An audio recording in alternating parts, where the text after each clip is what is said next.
All right, greetings and welcome to the Table in the Tavern. I am your host, Leon Jenkins. Welcome to Leon Jenkins One Gaming, aka the Table in the Tavern Productions, which is actually a name that was created by my players.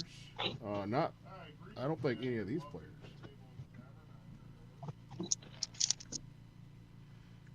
but players nonetheless.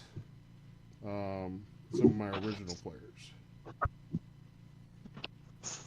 Okay. Jessica's just told me she's not going to be able to join us this evening. She's not feeling well. That's fine. Okay. It is what it is. Glad that she let me know. We're still waiting on Grazzle or a Casbat. Okay. We'll see if he still ends up jumping on. I did speak with him earlier today. He did said he was going to try, but he's got a work thing as well, so he's trying to get back kind of thing. But anyway, with that said, okay, we're gonna go ahead and get started with what we have. We may end up getting a Grazzle later, but this probably will be the bulk of our party this evening. Okay. With that said, we're gonna go around our virtual table and introduce our players as we go. To our furthest left, as he is the first in the category, that'd be Foley on my screen anyway. Cody, why don't you tell us a little about yourself, a little about the character you'll be playing tonight. Cody is probably going to be using all he sent it in chat this evening. It says, hello, I'm Cody, and I've been playing and running various table RPGs for 12 years now. I've been gaming with Leon for roughly 2 years. Tonight, I'll be playing Rogar Wesson, a dwarf artificer who is an adventurer and on a voyage to the distant land of Chimeria. That is correct. And I would like to say that that's the first time you spelled Chimeria correctly. Thank you for that. Okay. And what was it? One other thing I wanted to add. Cody recently had surgery. We're glad that he's returned with us. He had some jaw surgery. He's still recovering from that, so we wish him well. Continuing on, we have another Cody. Not to get confused, we have Erix, aka Cody Chancellor, aka Bad Owl 420. Why don't you go and tell us a little about yourself and a little about the character you're going to be playing this evening. I'm playing Erix tonight. He's a wizard bard. He's on a quest for just knowledge in general. He wants to know what makes the world tick. Don't we all? Okay. Continuing on, we have Ryan, aka Spencer. Spencer, why don't you tell us a little about yourself and a little about the character you'll be playing tonight. You are muted. Yes, I am, but not anymore. Hi, I am Ryan. I will be playing Spencer. I am an artificer, and I like to cause chaos. We are going to have some fun tonight. Hey, Ryan, you're muted. You might want to unmute if you get. I'm just kidding. See, I got jokes too. I'm watching my name light up. There is no way I'm muted. You can't gaslight me. I think your volume is down. Continuing on, we got Siobhan. Siobhan, wants to tell us a little about yourself, a little about the character you're playing tonight. Well, my name's Siobhan. I've been playing D&D for like 4 to 5, maybe 6 years now. The character I'm playing tonight is Virix, not to be confused with Erix. And she is a changeling monk. She's kind of a baddie, not gonna lie. We love Virix. And yeah, I'm very excited to be traveling to Chimeria. Oh. Sorry, I'm trying to also cut my steak. Cut it good, real good. All right. We also like to get started with a little bit of a recap of what happened the last time we played. I like to get the player's perspective of what happened and then fill in the blanks. As for me, it gives me an idea of what is most important to the players. It may not always be the story I've written, but the story we've written together. So, with that, I'll open up the floor to you guys.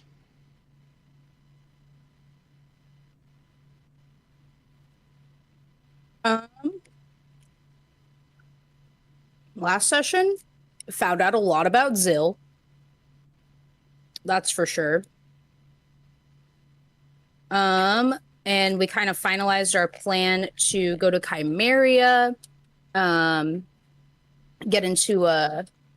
get some synthetic Vel dust so we can mix it with pure Vel dust and become sketchy drug lords. At least that's what I'm doing in Chimeria. I don't know what you guys have planned, but Okay. Anyone else have anything to add? oh, um, We have a supplier for money, at least, for our escapade. That and did Cody happen. said, Virus was absent for some of that. Go ahead. You were saying, Shiva? oh, I was gonna say, Cody also said, I remember being in a town getting gold and hitting a sea hag with my magic dwarven hammer. That is true, because we are currently, my knife. 1 second. We are currently on the ship on the way to Chimeria, and I think we made it through our first day of travel, if I remember correctly. There were some sea hags, some sirens that we encountered. I also remember there was something else, and then I lost it because I There was dropped a my lot of steak trade knife. ships. Oh yeah, we got some We bought a lot crab of too. crab and butter. Crab and butter, baby. Crab and butter. Cody is And we typing. were working on a bird. Crabs, butter, paprika. Yes, I was, yes. During our long rest, I was working on making one of those mercenary birds. So yeah, you guys did end up getting through the first day of travel, the first 20 hours of travel, as it were. I do believe I said that it was going to require about a 5 days travel altogether, which would be 20 hours per day.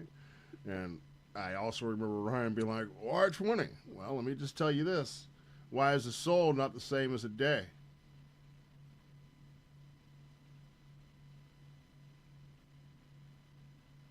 Excellent question. Why is a soul not the same as a day? You know what a soul is? I do not. Soul is a day on Mars. Oh. Okay? And guess what? It's not 24 hours. Has different circumference, therefore has a different rotation speed, therefore a day takes a different amount of time. In Thalia, your days are 20 hours. And now you know the rest of the story. Interesting. I thought you Intriguing. find it interesting.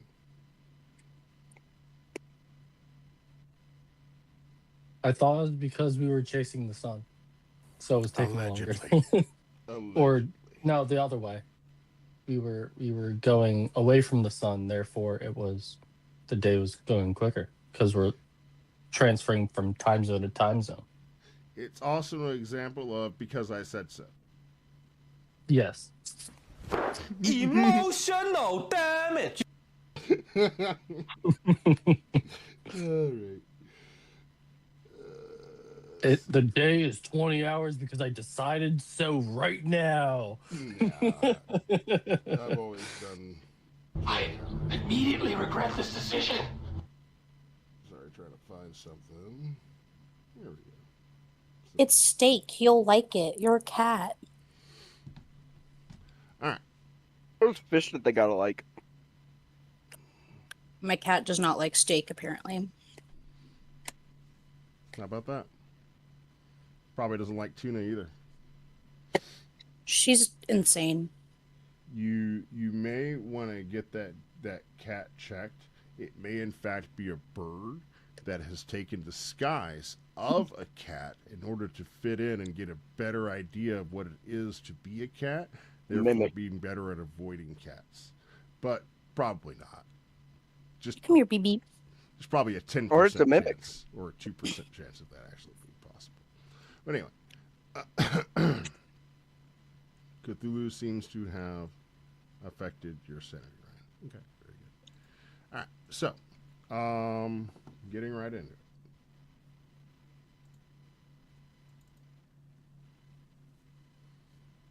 Let's go ahead and get a percentile roll for our first hour of the day.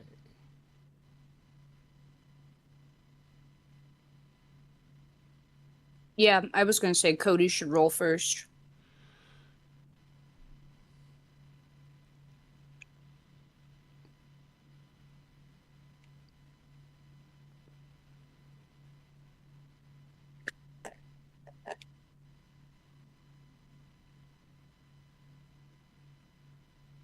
$79.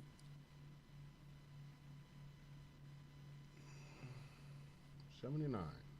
So, I'll need a roll of 2d6.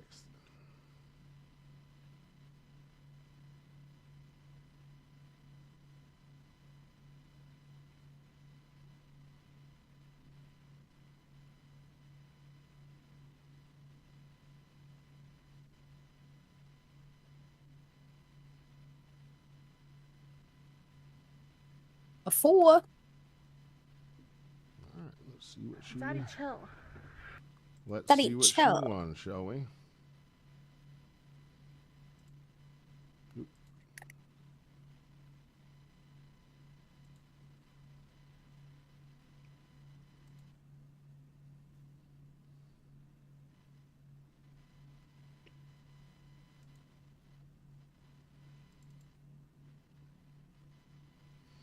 You say a 4? I'm going to also need you to roll a d4 then.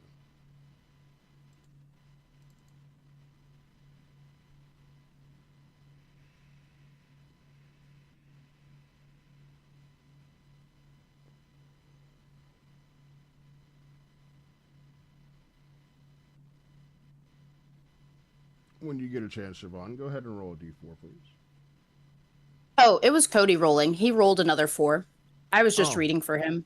Thank you for that. I appreciate you because I'm reading stuff too as I go along, so I probably never would have seen that he was writing anything at all. All right, so I got you, Cody. Heart hands. okay.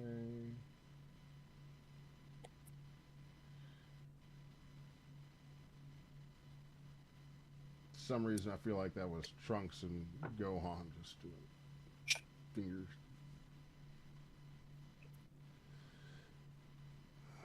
Where did I do? Okay. Oh, damn it. I put my notes together a little bit sloppy today. I apologize, guys. And now I'm trying to find my start point and end point Wow. of the conversation. Wow. I can't believe know. you would even do that, Pat. I know.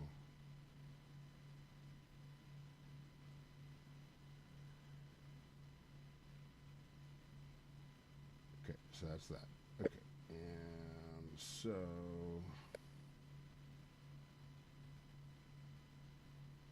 okay, that's the end of that conversation. That's the beginning of that conversation, and that is what I'm looking for. All right. So, you guys happen to see, with a perception check. You guys happen to notice that it's time to roll a perception check. Am I perceiving today? We gonna find out. Nope. I got a 7.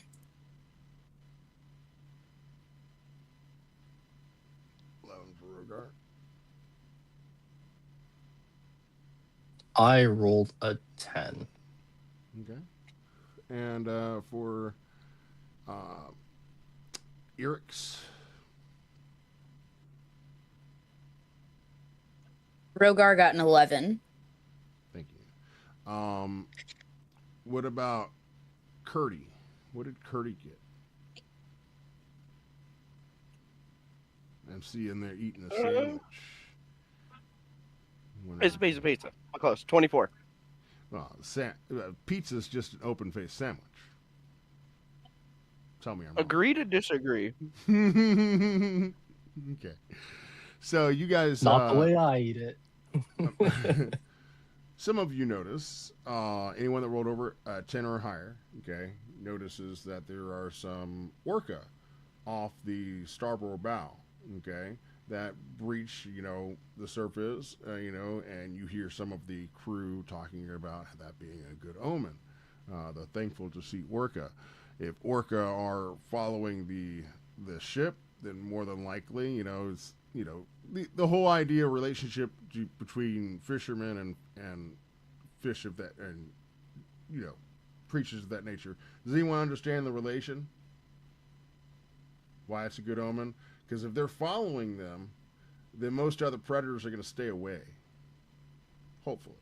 Oh. All right. And they're following them because maybe they'll be, giving off fish and so forth and food as they venture along. Okay, so they kind of go and follow ships because sometimes ships mean food. Like to a bear, a car means food. Right? So sometimes that happens. So that you might catch a couple of fishermen or sailors throwing some fish overboard because they saw some orca and they want to continue making sure that they follow. But I would like to note that Cody said, "Oh, Free Willy," and then direct your attention to the GIF he sent in the channel chat. Yeah, I did see. Yeah, yeah, it's Free Willy. Okay, so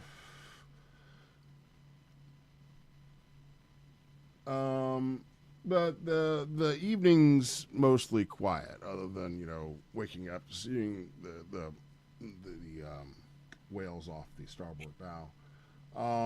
The ship moves gently through the waves.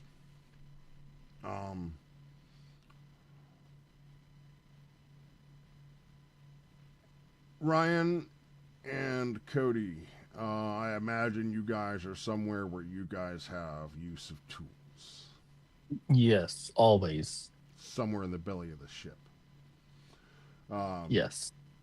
You see some sort of shadow slinking about throughout the bowels of the ship. Races your eye. You happen to look over, and it's a familiar face. It's Zill.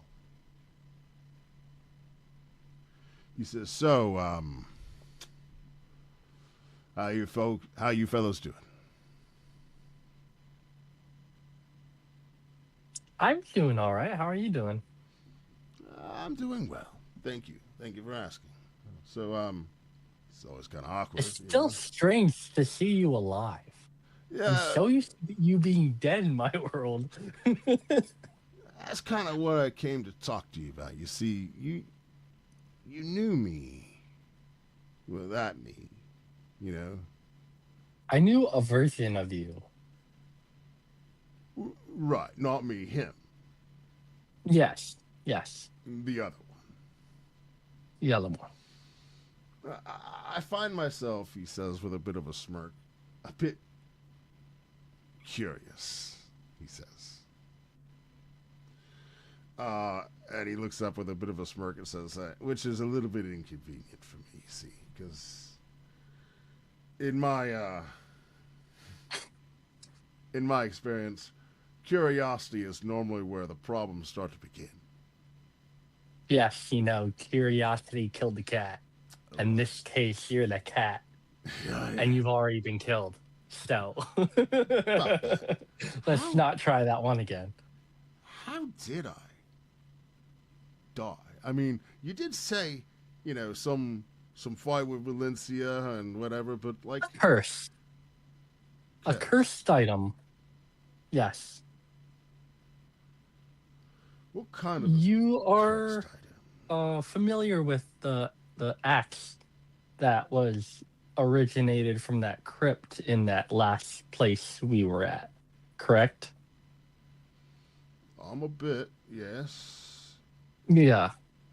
You used that axe to kill Valencia, and in doing so, the axe took your life in exchange. You see, he looks a little bit, perturbed by this. He even this is unusual for Zill. You see that he's gone a little bit paler. Like the blood kind of rushed out of his face a little bit. Like the words you said to him suddenly stopped. Vampire, kill him! I'm kidding. I'm kidding. So, that's interesting. Um, So you asked someone a question and died, huh? Uh-huh. what? The funny thing is, you knew that would happen, and the rest of us didn't. And you still decided to do it, which confused me.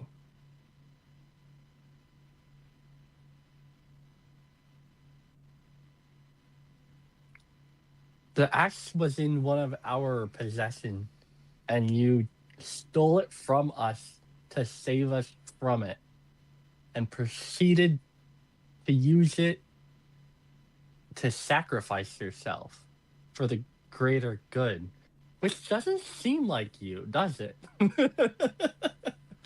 suppose not. You see, because it's kind of curious whether I became what I am now, like the person I am now, or whether I was always going to become this, maybe, or maybe I became something different. Perhaps, maybe, I don't know. Well, also, the best part of this is all of that happened in the future from now. So you never know. It may still be in the stars for you. So, what you're Only saying time will is, tell. it sounds like you're saying that Zil was protecting you. Like, Yes. that's, Yeah, Falana. like he cared. Yes. He seems to almost laugh a little bit. He says, well, strange. I spent centuries learning how not to feel. And apparently somewhere there's another me who never needed to learn.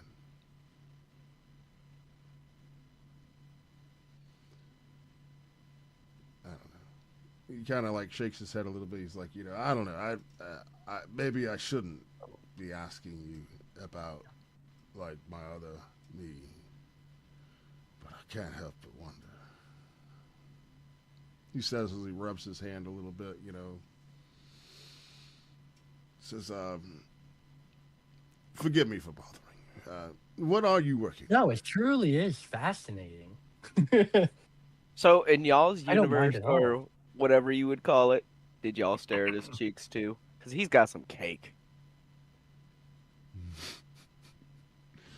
So, did you Yeah.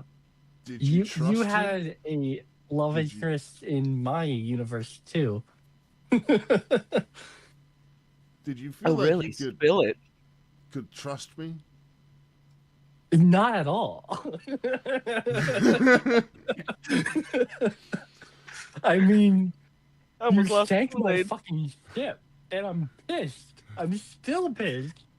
But that's not you, so I can't be pissed. Yeah, I have You a can. hard It time just with won't that. affect anything.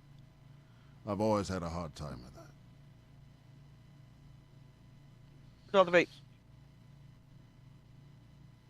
Says, well, I think I've taken up enough of your time. Please feel free to talk anytime. Well, I'm always here to chat. was he always like nice? Oh, hell no. You were a bitter little thief. So he was a grumpy old bastard. Untrusting of anyone, yeah. And yet he ended up. You ended up sacrificing having to himself change a heart. protect you guys anyway. Oh, yeah. 100%. All right. Well, you say that hasn't happened yet. No, we Not are that it didn't actually happen. further but- back in time than when I last saw the world, which is strange. I'm gonna hate myself for asking this. So, what happened? To my world? I mean, what happened, like, when we got to Chimeria?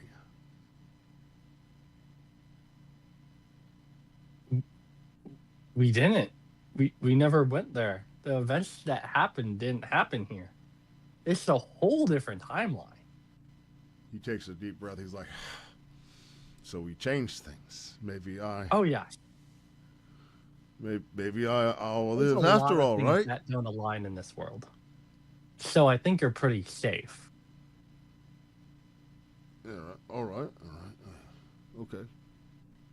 I Like like people the way were you think. born that weren't born. People that were born weren't. People that adopted other people haven't adopted them. My parents don't even know who I am or that I exist. It's really unfortunate. Cody's.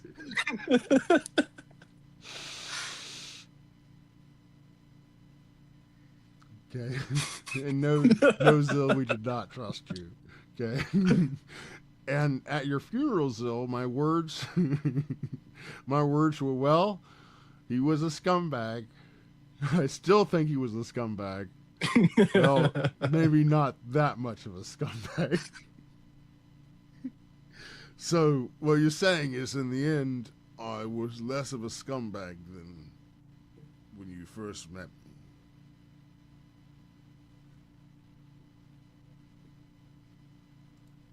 That checks out. You know, I just take it. I take a bit to get used to.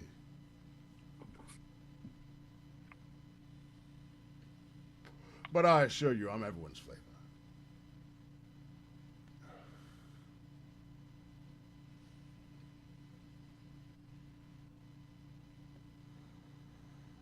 But I'm gonna let you guys get back to working on what you're working on. Okay? And he disappears. And that's cue for someone else to go ahead and roll a percentile.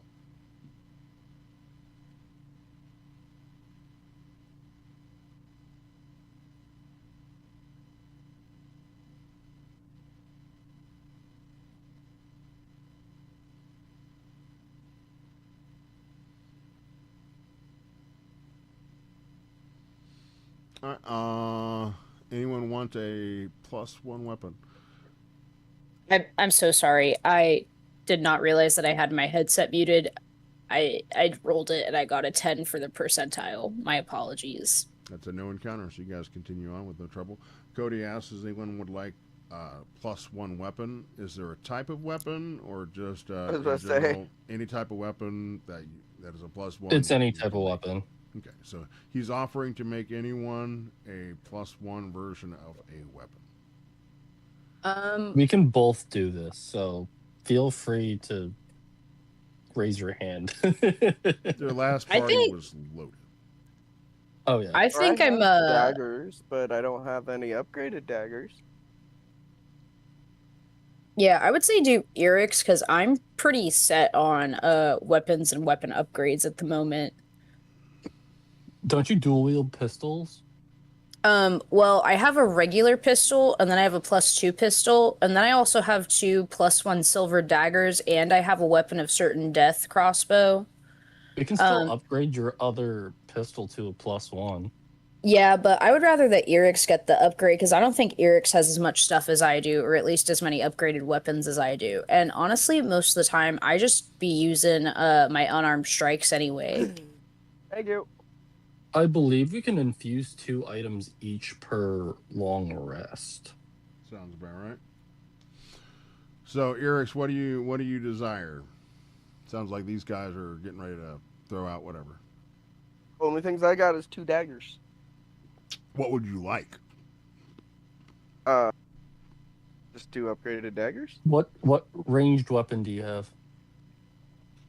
I think he's saying Magic. he's purely like he uses daggers. That's his And magic. so daggers. Lots and Okay. lots of Daggers. daggers. He's gonna The throw. other thing I use for They are his ranged melee is weapon. my... They are his ranged weapon. daggers. I use spells. I'm a wizard. I don't really use ranged weapons. Fair. That's why I'm He's like, a I got warlock, daggers. but But yeah, Because we can make you a hunting rifle. And that shit hits hard. That's a you seem to pronounce dagger wrong. Sorry, sir. You mean like the thing you cut food with? Ryan has a flaming shotgun. Excuse me? Uh-huh. All right, so you go down and greet the cast of Forged in Fire, and they start working on weapons of mass destruction for you. Okay. It will kill. It will If you throw it, it'll return to you. All right.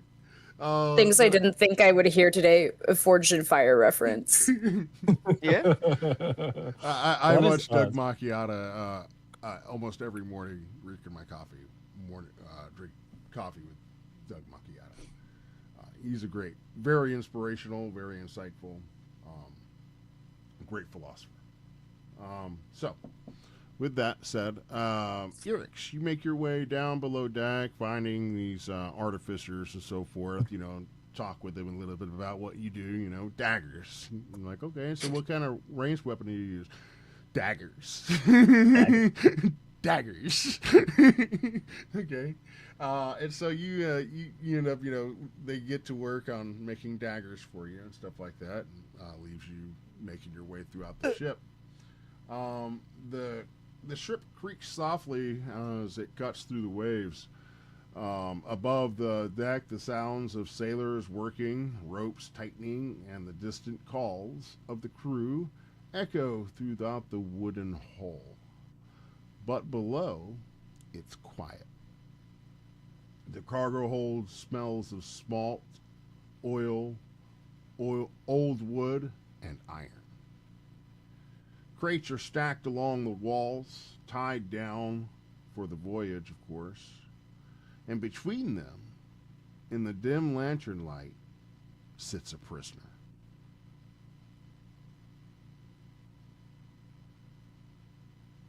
The guard. The uniform he wore during the train robbery has been stripped of anything useful. His armor is gone. His weapons are gone. But the bruises still remain. He has one wrist shackled with an iron, and the other part of the shackle is around an iron ring bolted to the ship's support beam. He looks up as you approach Erix.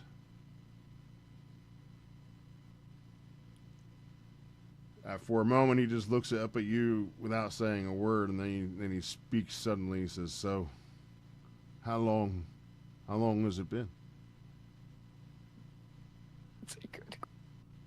We're talking to the prisoner, right? Yeah, you're prisoner.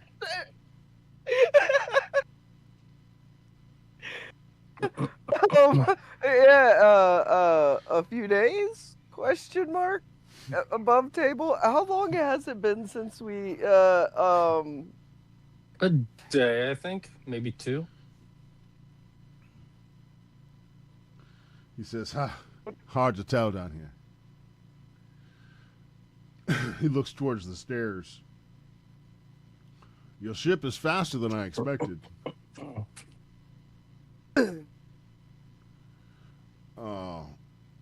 Not that I've been enjoying the accommodations at all. I mean, we are in the middle of the sea. I don't know exactly where you'd go.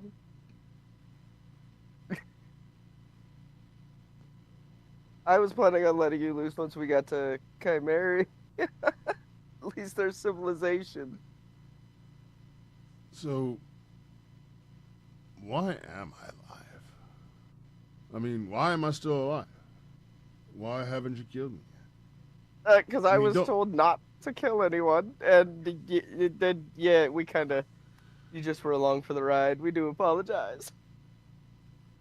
I mean, I'm not complaining at all. I'm not stupid enough to be like, complaining about still breathing and whatnot. But you killed my friends. You robbed the train. You could have left me to die. Now, he looks at himself shackled. He's like, you dragged me onto your ship. Why? Maybe you had some useful information we've had up till now. You don't seem to know anything. We were going to let you go before, but we kind of spaced out and forgot you were in the wagon and just loaded you onto the ship. Let's be honest here. Kind of like that change at the bottom of my pocket. We kind of just forgot about you. What am I going to do in Chimeria? Oh, The same thing Find you a would do anywhere job. else. find a Exist. job, start a new life. Start a new life. My wife waits for me in Orton. Well, Isn't we'll that be on the back other side of the eventually. continent? You straight up kidnapped this dude or are taking him to a whole other continent of the world and setting him free there. He's not a bird. Be fine. I can make him a bird. I mean, Oh, there's no. two.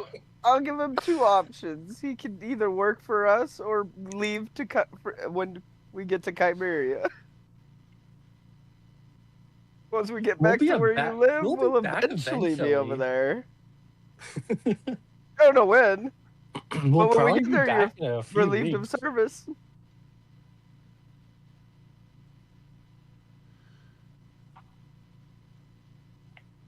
You look like you're processing there.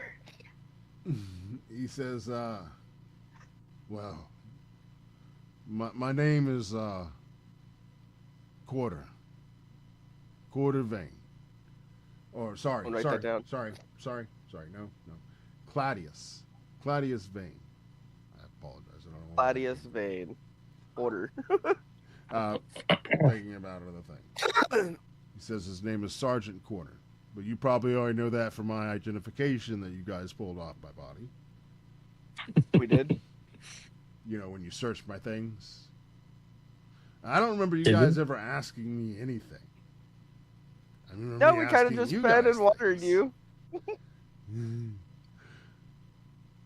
But either way, Well, you in probably that found. case, I guess we're unshackling him. So I'm assuming you found my wife's letter as well. But probably. I wasn't the one that searched you. I don't think any of us did. I was about to say, I don't think any. Check your pockets, sir. Make sure you still have all that because we didn't search you.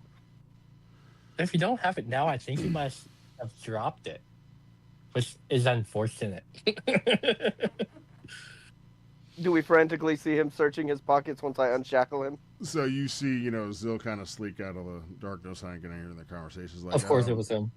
Yeah, I did what I do. Oh shit! Good man, Zill. Good sorry, yeah, his name's Sergeant Corder. He comes from a place called. But you're not from Orton, are you, Sergeant? He says, "What is that supposed to mean?" He says, You're not from Orton.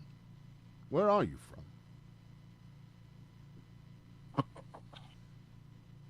He says, "What does that have to do with anything? Why don't you just answer the question?"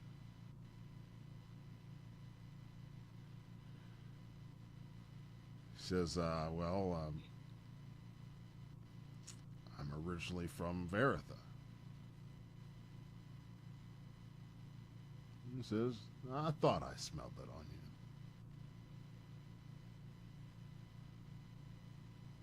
So he was originally from, just so you guys understand, if you guys aren't speaking code, Veritha is an outlaw city.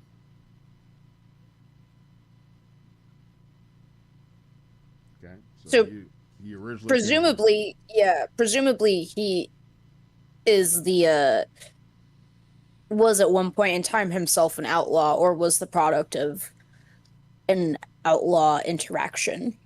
Right. Yeah, at some point.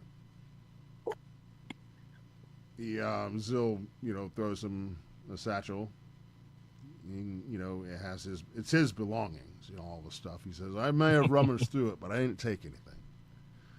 I'm a thief, but I'm not a petty thief. And he throws his shit at him. Oh shit. He might be Insult to petty, but injury. he's not a petty thief. So, Sergeant, what are you good at? He says, before I was a soldier, I worked at the iron mill.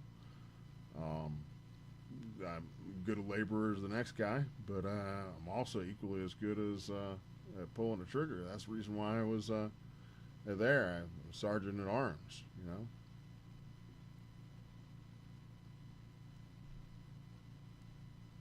Seems pretty valuable to me. Oh wait, I'm not there for this conversation. Never mind. Could be. We should probably go introduce you to the rest of the crew, though, so that way they know you're no longer a prisoner and assume you you got free and seriously injure or kill you. Okay, so you guys unshackle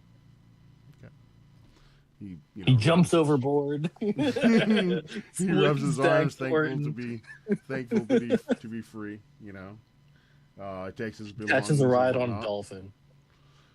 He says, "You won't mind if I ask? Does anybody have a change of clothes so I could get out of these rags?" He points to the uniform that he's wearing that is all fucked up. I think my clothes would be a little too small for you. I'll give him some spare clothes. I believe I have some. Okay. All right. So you provide him some traveling clothes or whatever. He says, "All right. Well, thank you for that. It's nice to feel human again, a little human again. So, do I need someone to guard me at all times or whatever, or what is the deal here?" Misunderstanding, and you're gonna be working with us till you get home.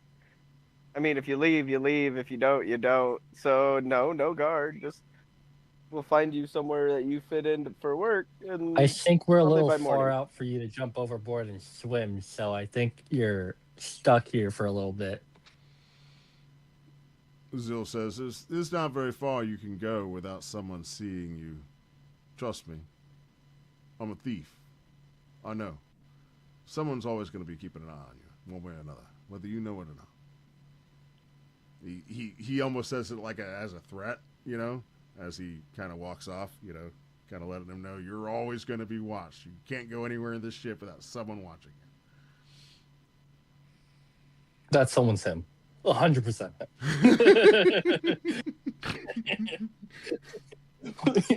if you think you're alone, you'll look around and you'll see his little beady eyes peering around the corner.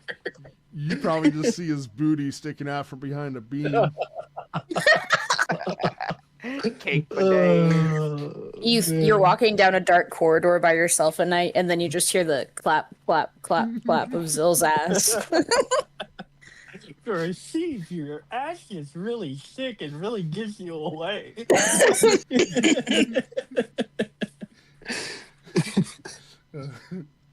Okay. That was fun. All right. So let's go ahead and get another percentile.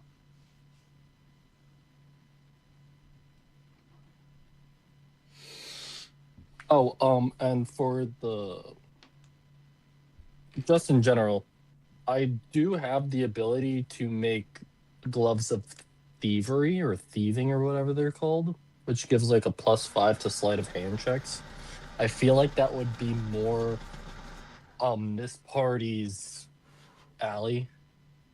That sounds pretty nice, actually. Are you accusing us of being thieves? If you were offering, gladly would like a pair of those. I figured you would. I mean, it was going to be you or Zill. I think that'd be a little overkill for Zill. It's just a wee bit. Just a wee bit. Maybe just a tad. So, Felix, what are you doing on the ship? Well, it's like nighttime right now, right? Ship stuff. It's early morning, yes. Yeah. Well, seeing as my lover is not in bed with me, I'm curled up in my little captain's cabin, and after my not so great performance with my leer, not a liar, a leer. Rude as hell calling me out for that, by the way. Yeah, you're fine. Did you die? Not that time. I'm cuddled up in my cabin practicing my leer. I have the roll, by the way, if you'd like to know. She was talking about me in another game we were played, I think yesterday or the day before that. I was also giving her a hard time last session because she stopped playing. I'm like, yeah, I'm better by myself anyways. I have your percentile when you're ready, by the way. It's a 97. 97. Go ahead and roll 2d6.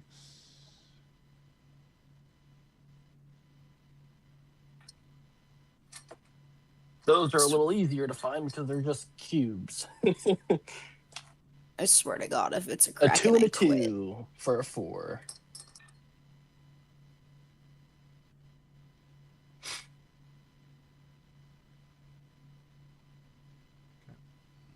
It's another merchant ship.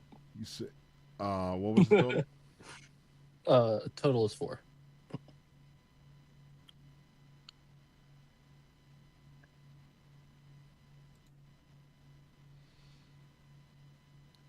Roll a d4.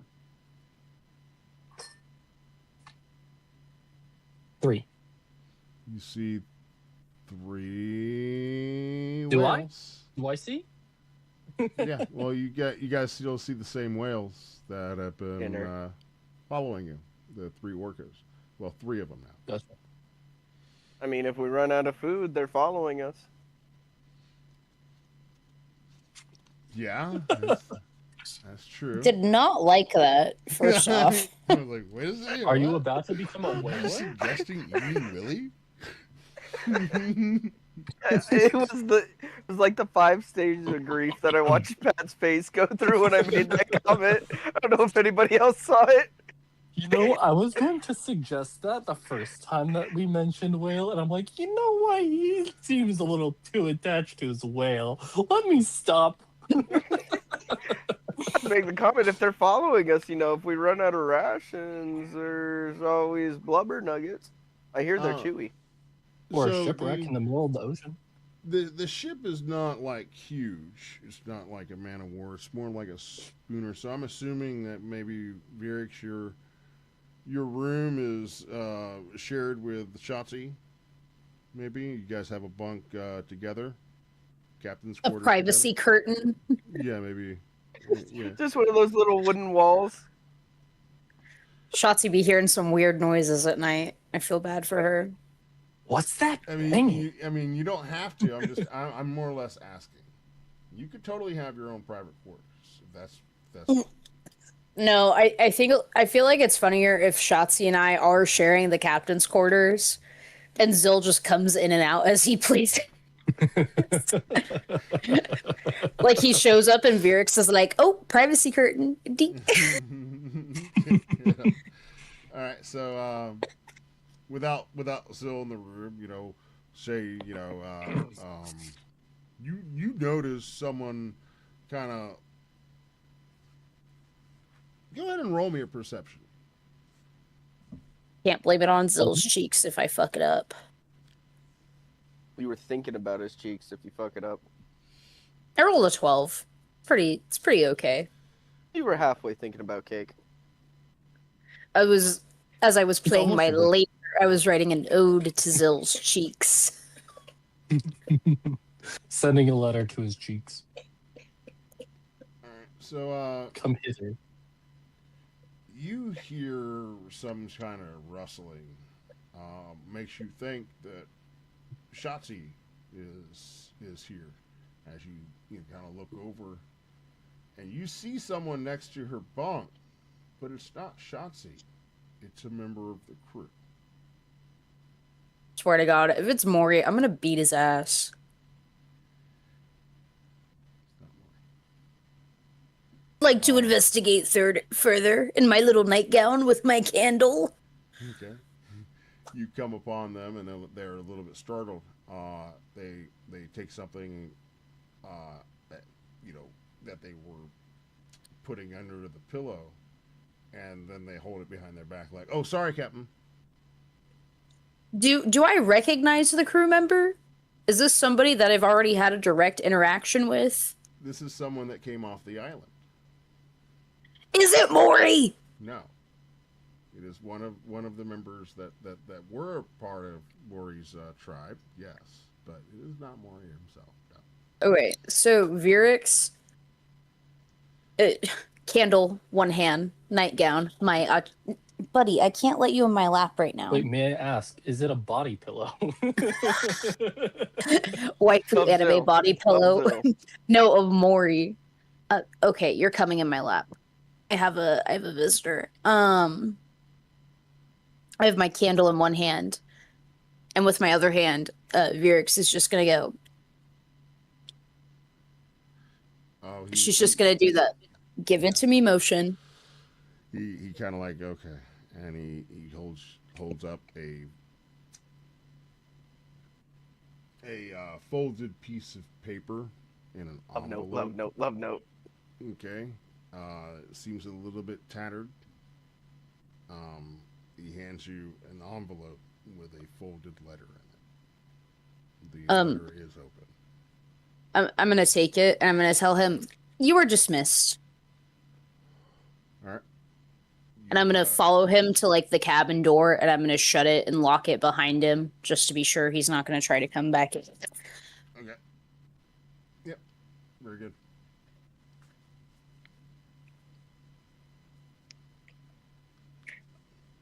Okay. What do you do with the letter? Opening it, and I'm reading it. I wanna be part of this juicy tea. I'm gonna sit back in my bed and tuck myself in, and I'm gonna go and open it up and read it. All right. So you see, Shotzee. I don't know if this letter will reach you. I asked someone to bring it to you because I was not sure you'd want to hear from me after what happened. Maybe that was cowardly. You told me once that I was strong. I'm sorry, I should start back at the beginning. The paper is not fancy. The ink not expensive. No careful handwriting.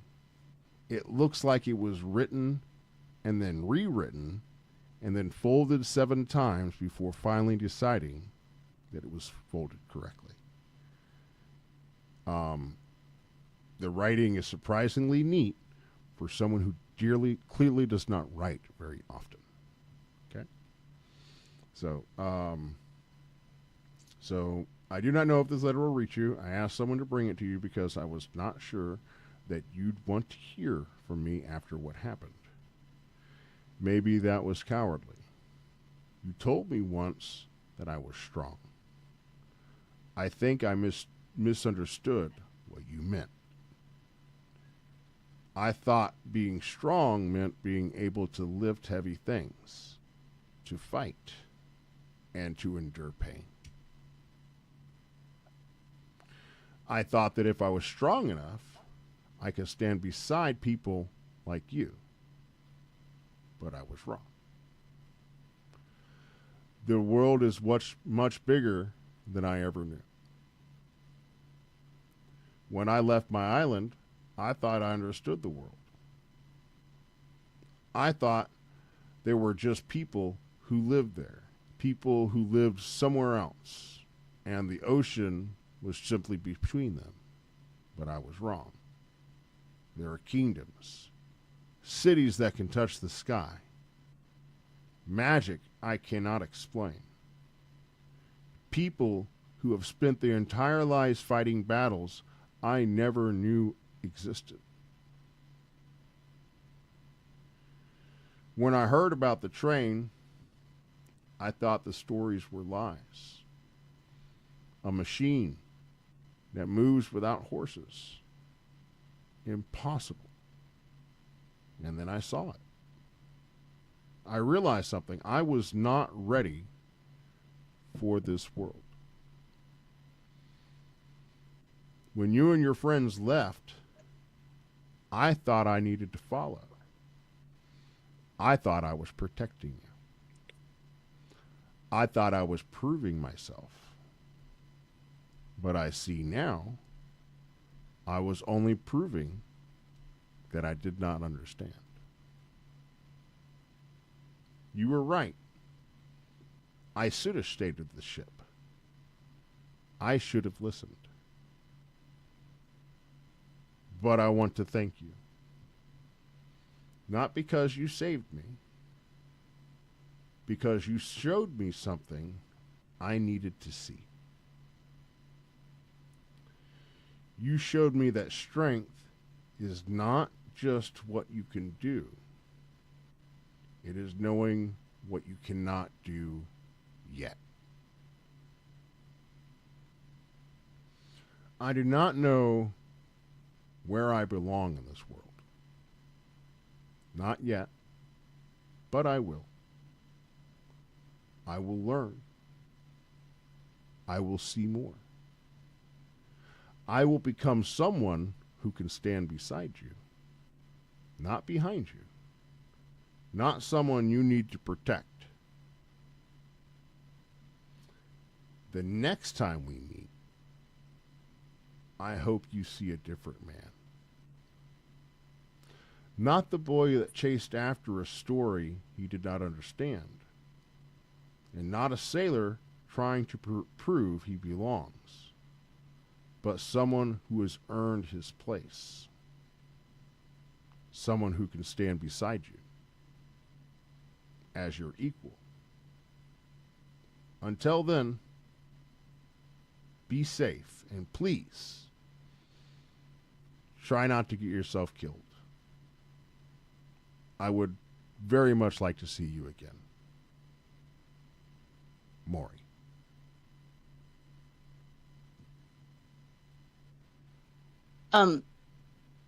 As Virix finishes reading the letter,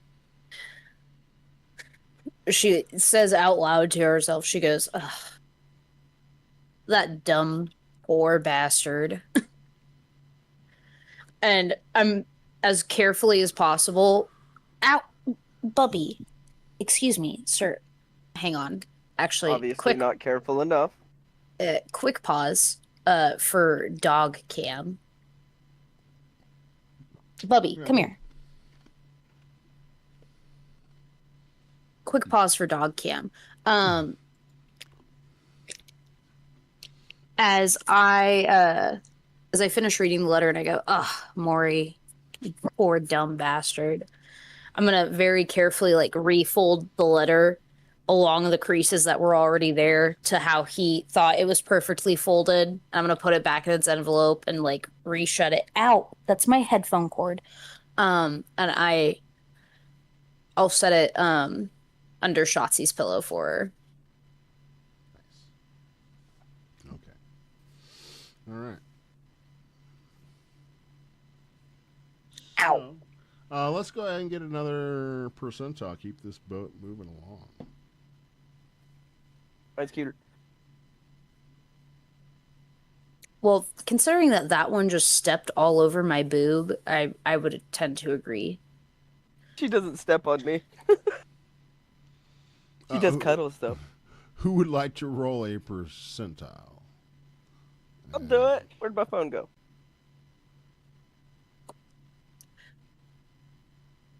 Maybe I would. All right, so There we go. It is 67. 67 heard. Go ahead and roll 2d6. Not like Rogar makes explosives and about anything. No, we need No, we had no idea anything on this guy. Okay. I'm 2, assuming 5, that's or old 7? stuff. Okay, Spencer, you can make clothes, and I'd like to work on a clockwork viper with a poison bite. Go ahead and roll me a tinker check, please, Cody. And what did you roll for the random encounter? 2d6. 5 coming out to a 7. Oh, I know what that is. 2, 5, or 7. I know if you wanted the total or the individual for each die. Total. Yeah, I'll need the total. Is the total a 7? 7. Yes. Yes. You don't look you look concerned. TPK. TPK. Shut up. Nobody asked you. Is it a bronze dragon? Bing, what are you meowing about, baby? Come here. Because you're not paying You attention. see an oddly intelligent pelican.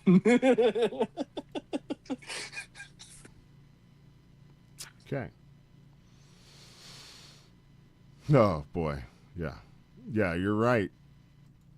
You're absolutely right, Cody.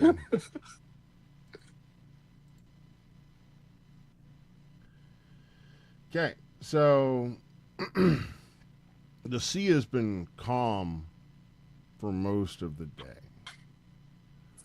Almost too calm. The wind has died down to a gentle breeze. The sails hang lazily above you as the ship cuts quietly through the water. The crew has relaxed some. Some are tending lines, others are talking quietly, enjoying the rare peace of the ocean. Then someone notices it. A ripple, not a wave, a disturbance. 100 yards off starboard bow, the surface of the ocean begins to rise. At first, it looks like a small hill forming in the water. Then a large one. Then the realization hits. The ocean is not rising. Something beneath it is moving. The water rolls away as something enormous pushes towards the surface, waves cascading down its body as a living island breaks through the sea. A massive tentacle erupts from the water. No! Not quickly and not violently, almost lazily.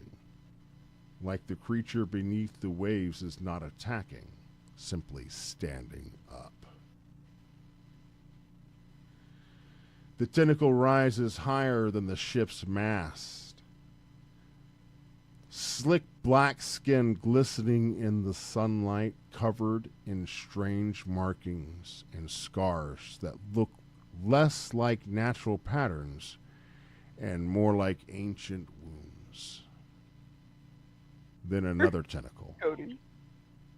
And another. The sea around And it another. churns as more limbs break the surface, curling and uncurling as if testing the air, almost like tasting it. For a moment, the ocean goes silent. The gulls vanish. The crew doesn't speak. Even the waves seem to just get quiet all of a sudden. And then one massive eye opens just above the surface, watching. The eye alone is larger than the wheel of a wagon. It looks towards the ship.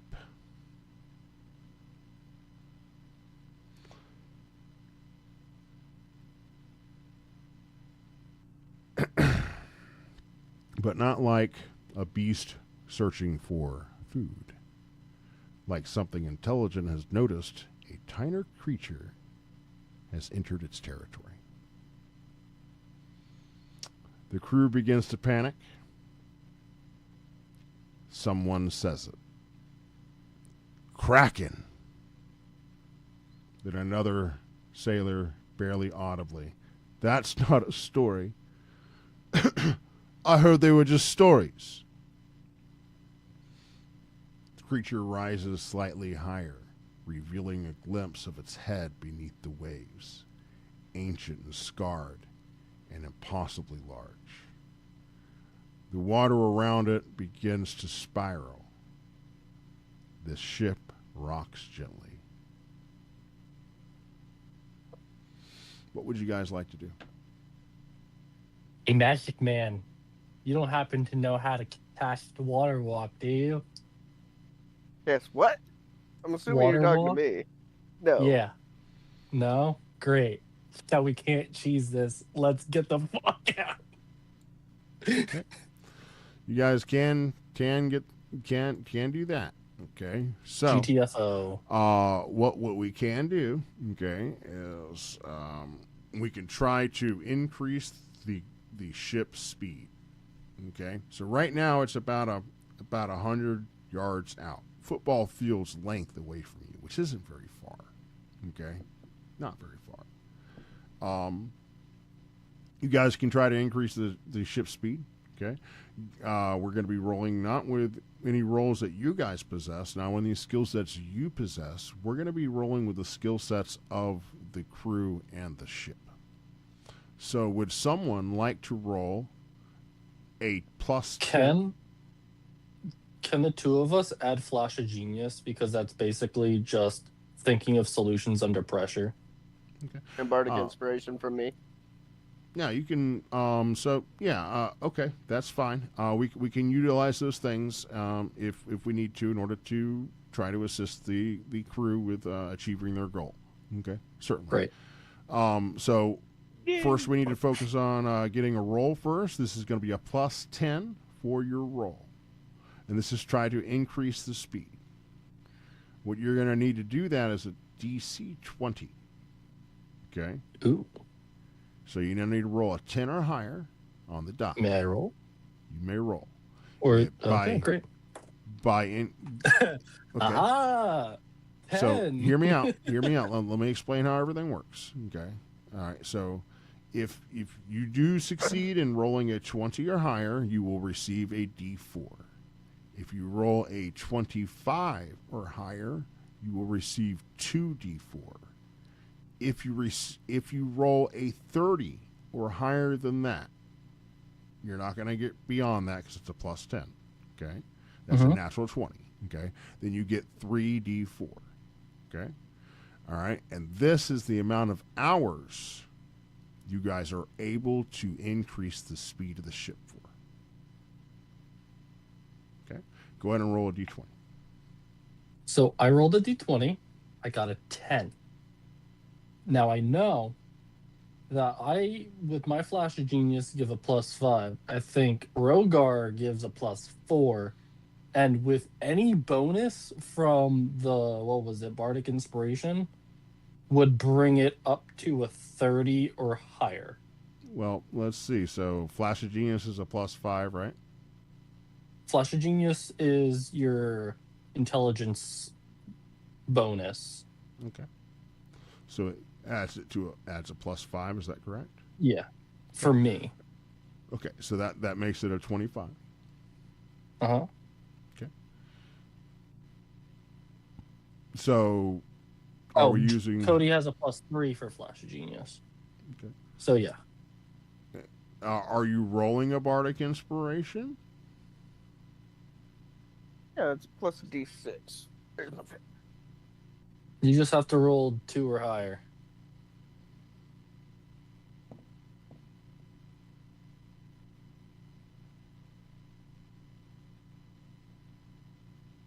I don't have a dice button. Hold on. I had to restart the app. My bad. No big deal.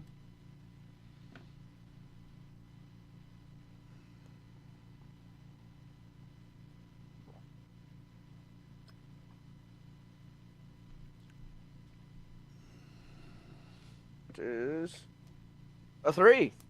Whoa! Okay. That's a So- 31. That's going to be 3d4 that you guys can roll. Who would like to roll it? Cody, would you like to roll it? Either Cody's. Sure. Roll it. You said 4 d6. 3d4.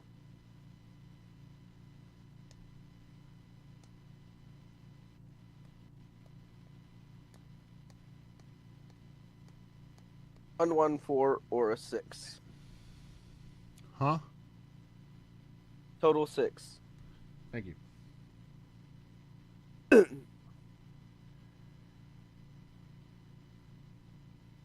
All right. So, that what that basically means is that for 6 hours you were able to double the speed of the ship. Okay, that means within 6 hours you actually travel 12 miles.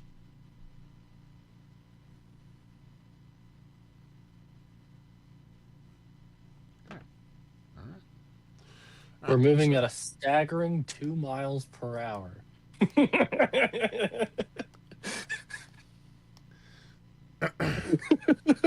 I'm just imagining that. Kick it into overdrive. Just keep in mind that knots are different than whatever. But no, this is it's not really miles. It's I said miles, but it's not really what I meant units of distance, which is Got it. Okay. Granny, kick it into overdrive. It was a little faster.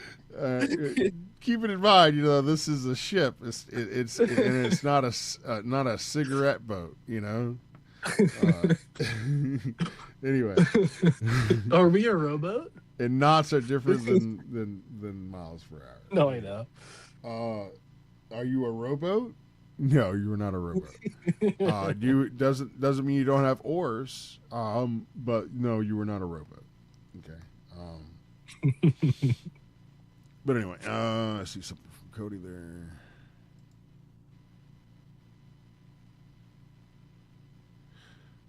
Okay. And that tinker check is more than good for that. The clockwork viper with a poison bite attack. The poison bite attack is the only thing I have an issue with. Where are you getting the poison from?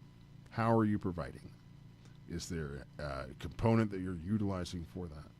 Or is it magical? If it's magical, it's okay. I just need to know. Actually, I excrete poison from my rear once per day. Sir-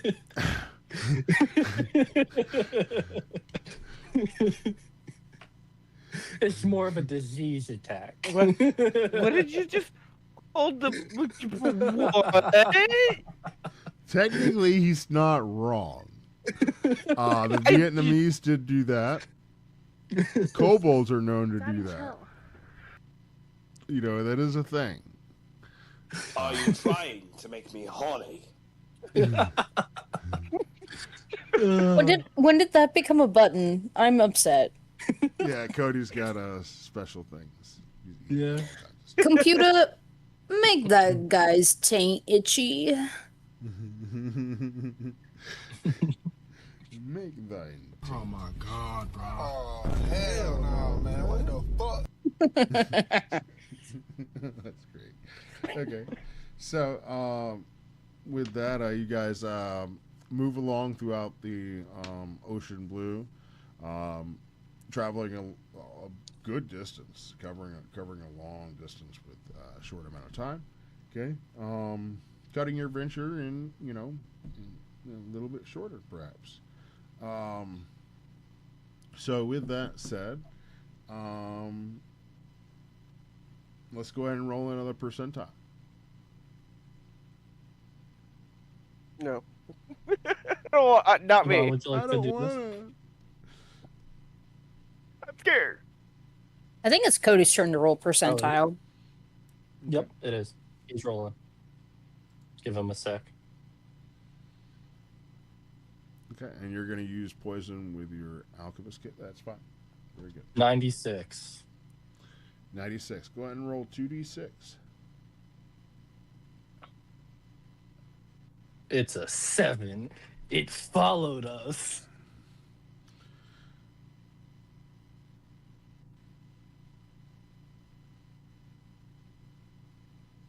Six. 6 is what he rolled. 6 is better than a 7. Yeah. Tell me about it. 6, 7. 6 Sorry. or 7. Okay. Uh-oh. What do I do with my table? Did I close it? Did I close my table? Why are we still here? Just to suffer. Okay, there we go. 6. Okay.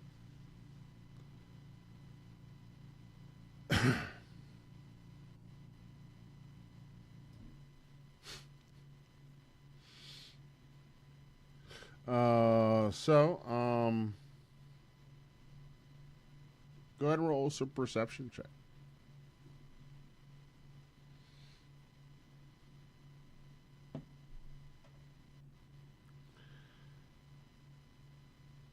Just Rogar or everybody? Anyone that would like to see if they can see? 14. 19. Oh. Rogar got a 17. Oh, yes! Got a 22! Definitely not staring at any cheeks right now. Nice. Go ahead and roll me, Cody.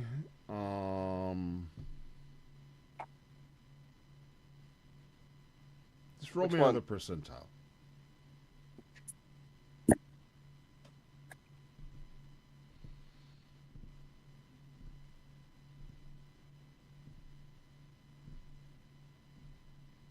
Okay. You guys notice, you guys see another whale, a rather large-looking orca that jumps up out of the water. You know, big craning, whatever.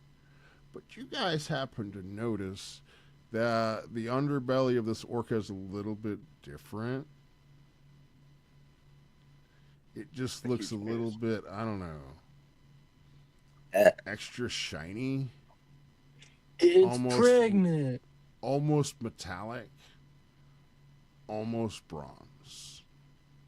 Kill it with fire. It's a bronze dragon orca. Swear to God, if this is Charlemagne, I'm gonna use my shit.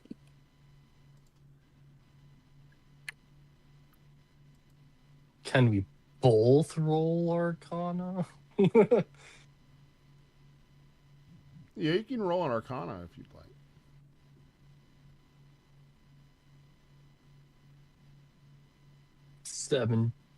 No, 18.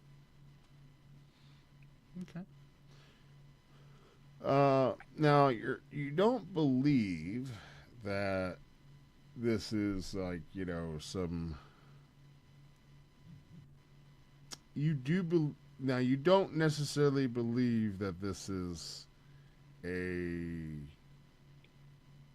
bronze whale, but you might believe this could be a bronze dragon disguised as a whale. Called it.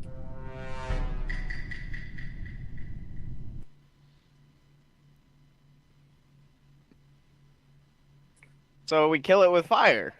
I start waving it down. No. I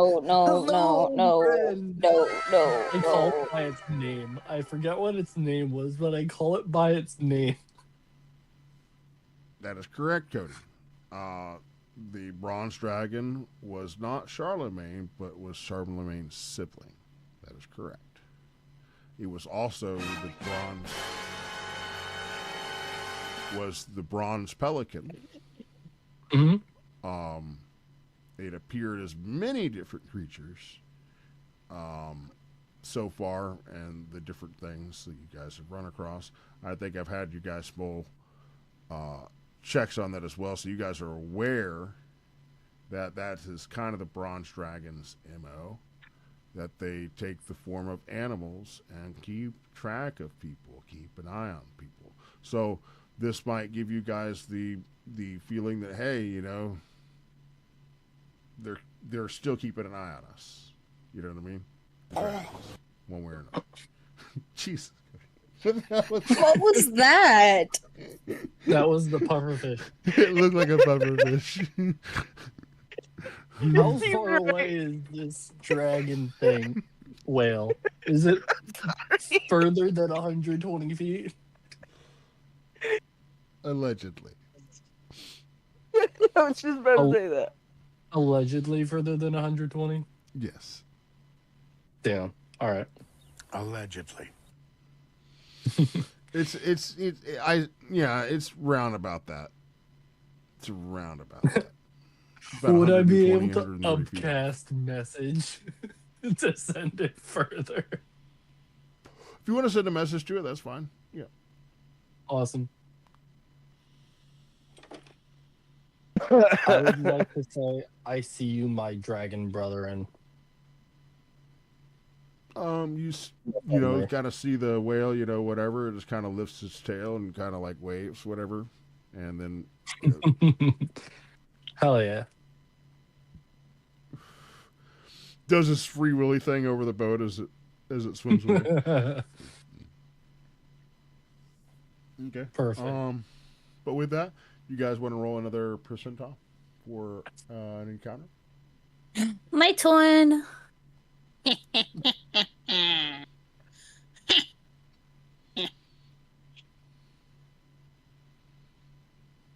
25. 25. Where are That's all a no the encounter. dolphins Nice. at? Where are the dolphins at? Every once in a while, there's Yeah, where are the... in fact, I might say that dolphins are a 2. Oh. Okay. So they did make the random encounter table. They're just not very common. Gotcha. They're almost extinct. Yeah, I almost feel like I should have made Kraken 2. Because you guys be always rolling 7s. That is true. That is the first time the bronze dragon hasn't shipwrecked us. First time you guys didn't try to kill it. Hey, we didn't try to kill it. That was Gracie. I say we as referring to the party Fair. as a whole. As anyone within the party makes a decision, that decision is made essentially for the party. Okay. See, I was that is a asleep y'all below thing. deck to not stop it from happening. Did you guys tackle her to the ground and stop her from shooting the pelican? No. Then I would you guys have if I was You guys shot the if I was pelican. conscious. Allegedly. It's totally joke. But anyway, you guys continue making your way. I see along. you, dragon. I message it. I shoot it in the belly. What was that last percentile? 25. 25. Okay. What do you want like to roll another one? I'll do another one. Another one. 80. Let's do this. 6. Daddy, chill. Daddy, chill. All right. So roll 2d6. 6. Really? Yeah. All right. You guys see the same whale. It's hanging back about. again. Okay. Woo! So you guys can go ahead and roll another percentile if you like. I'll tell you what. Roll me a d4.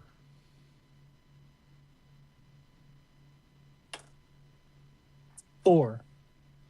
We'll say that the whale hangs out with you for 4 hours. Woo! Okay, and because of that, the rest of the varmints aren't. Does that make any sense? Mm-hmm. All right. So with that, let's move on to something else.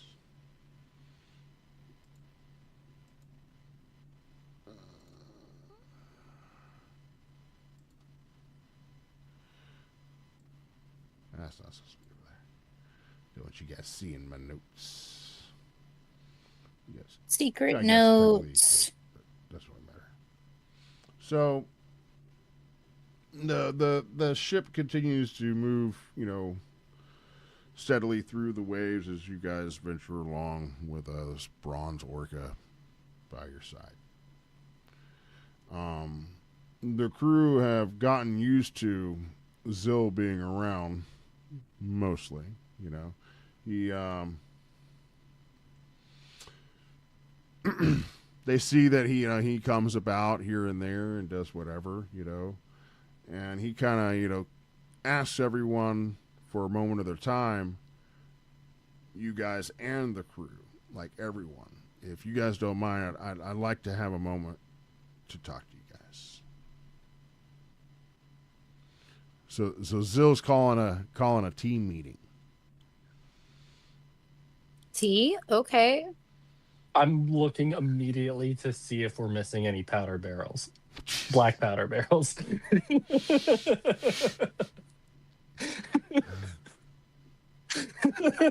Straight to the black powder.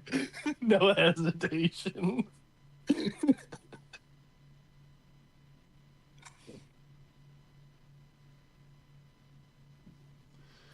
Allegedly. Okay. He says, I'd like to have a moment to talk to everyone, just briefly,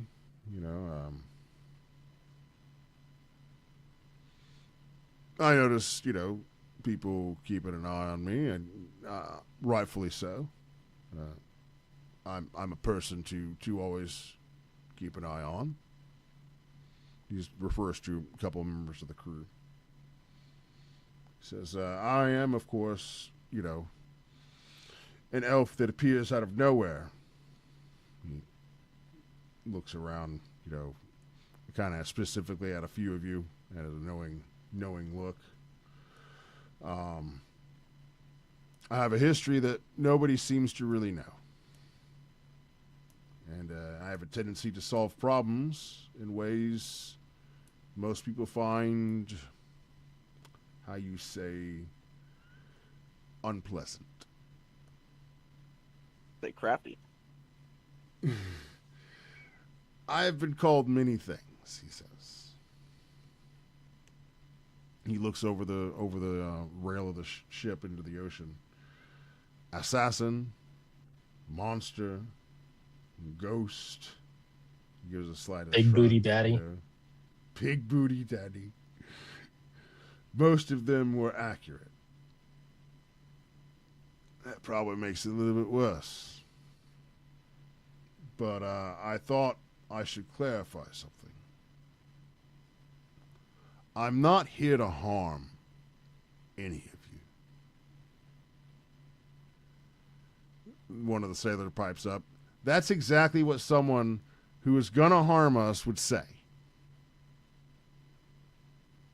Can I throw a tomato at that guy? Boo! Boo! Zill says, You toss an empty so lobster you look at carcass that crew member, and that crew member kind of slinks back. They're like, okay. And Zill like saying, no, he's right. That's a fair point. You're right.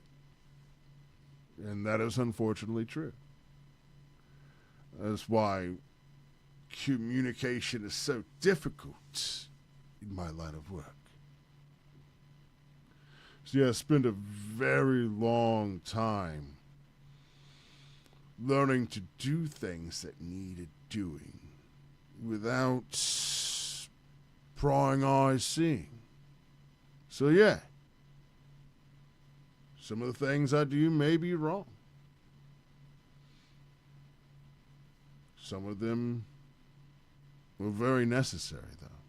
He looks over at the guard, now in clothing, no longer in shackles, no longer poisoned, has his belongings back, I convinced myself at some point that they were necessary. Otherwise, admitting is a little inconvenient to think that I wasn't, I suppose. Beating around the bush about things. Basically, I'm not loyal to cruelty. I want to make sure you all know that now. I'm not loyal to chaos, and I'm not loyal to causing suffering. That's not my thing.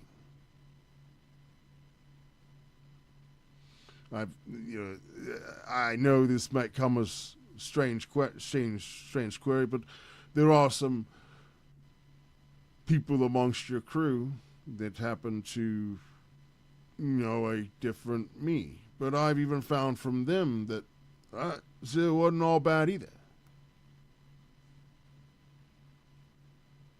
I guess what I'm trying to say is I'm loyal to very few things. He looks at the party. Gives a knowing glance to a couple of you, like Virix. Is this about to be a proposal? But those things, they matter, you see. So what are you saying, then? One of the sailors pipes up. And what are you exactly? If you don't mind me asking. Now that we're talking about things. He says, well, I'm someone that made a great many mistakes and is attempting to make fewer as I go along, son. That's who I am. And I have to admit, it's a bit exhausting. But if anyone has anything they'd like to ask me or say to me, I'd like you to go ahead and do it now. Right here in front of everyone. In front of me.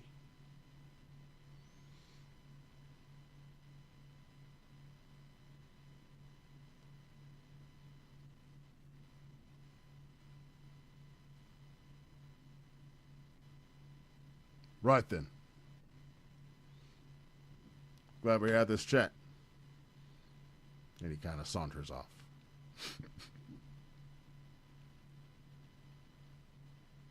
Listen, So none of the crew spoke up? I will ask you guys to go ahead and roll a perception check.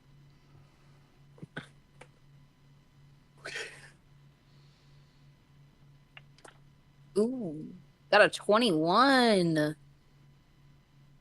I got a 19. And I would have been looking for those black powder barrels, by the way. I was not joking about that. I got 10. So as he, he rubs his hand a bit as he begins making his way off, talking to the crew, leaning against the railing, explaining himself in his own strange way, seemingly admitting things about his past, just keeps on going back to his hand. It's the movement of his hand that catches your eye for just a moment. As he adjusts a glove and grips the railing, you see it. A dark discolorization. A wound. Not fresh and not healing.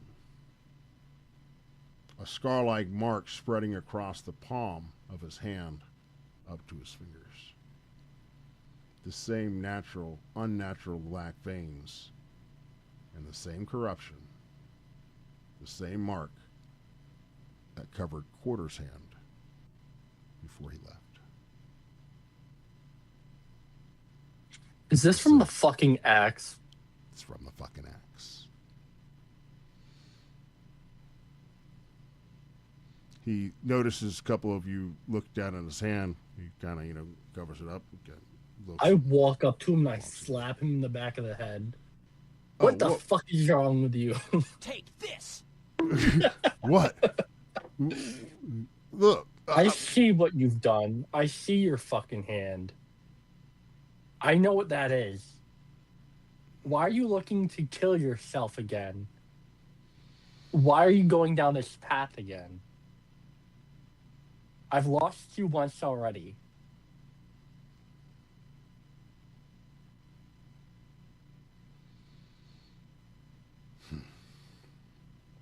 I suppose that's not what I expected. But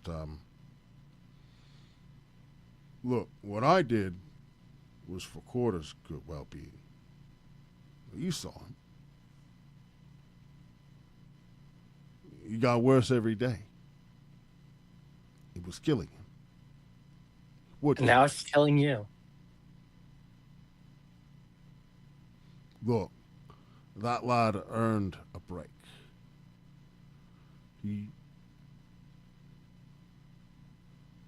saved his brother. He just needed someone to save him. Now who's going to go and save you? Oh, I'm just doing my job. Some things are just inevitable, lad. Spencer rolls his eyes dramatically. Look, Quarter's still alive. I want to make sure you know that. At least he was when I left. Whether I took it from him or took it from him, is really important. The important thing is that it didn't kill him. And it's not going to kill me. Look. And how do you know that? Because I don't care about your rat bastard ass. The other one did. See? But I do notice there is one of the crew that you do give a rat bastard ass about.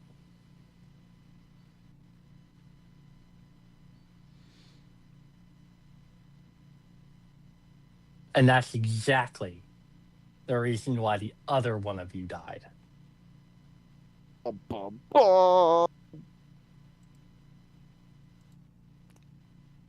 all die, lad. I didn't have a button for that. Immediately regret this decision. We all die, lad. Some of us go our entire lives without living.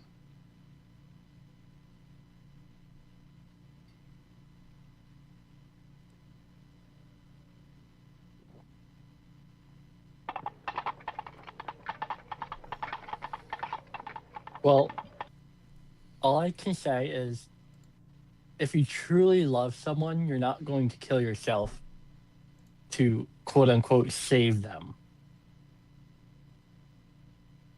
You'll keep living for them. Sounds to me like you guys made some decisions that put Zill in a tough place. Allegedly. Having to choose between his own skin or yours. He chose yours. Well, I'm only taking this axe to where I need to take it. After that, it's done. Just a job. All right. As long as you will be getting rid of it and you will be freeing yourself of this curse, I will accept that. Once we get back to Auroria. Fine. As you will.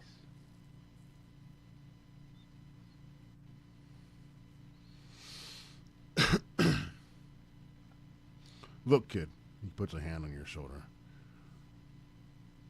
I'm not your Zill.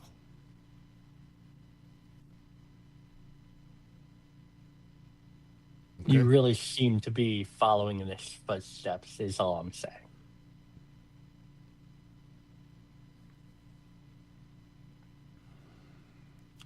The timeline is starting to line up. Some things. What did the wizard say? Some things are inevitable. But But some things can be changed. Right, and we're changing them. See, he did say that there was a junction. Things changed down there. We didn't do whatever it was that y'all did. We did something different. You see, that changes the story, right? I mean, it has to. Yeah. I'll see to learning from the future and not repeating the same events over and over again. Because honestly, that was a very shitty situation. And I don't want to have to go through that again. I don't want to have to bury you twice.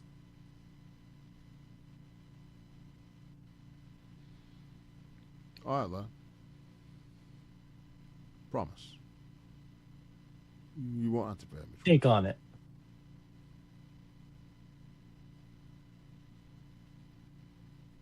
Oh, I don't have to think on it, lad. I want to live.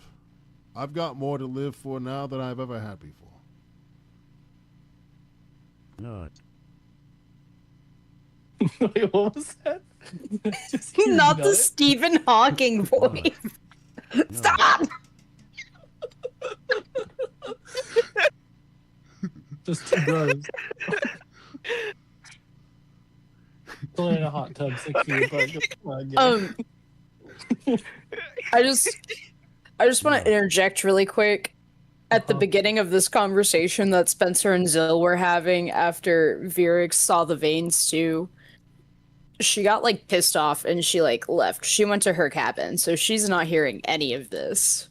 Okay, great. But you are. Yeah. Me and Virix are two separate people. Oh, I know.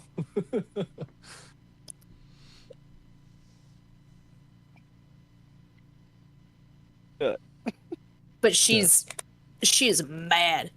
Nut. Cake. Cake. Bad. Allegedly. Okay. So, Cody, you had added no blabbing rebellion plans around the town and on the run from an entire realm and army. That was our problem. Right. When you literally had the Black Hand looking for you, okay? And, like, he's part of the Black Hand. And he's like, I have to choose between you guys or doing what I've been doing my entire life. Yeah. You guys put him in between a rock and a hard place.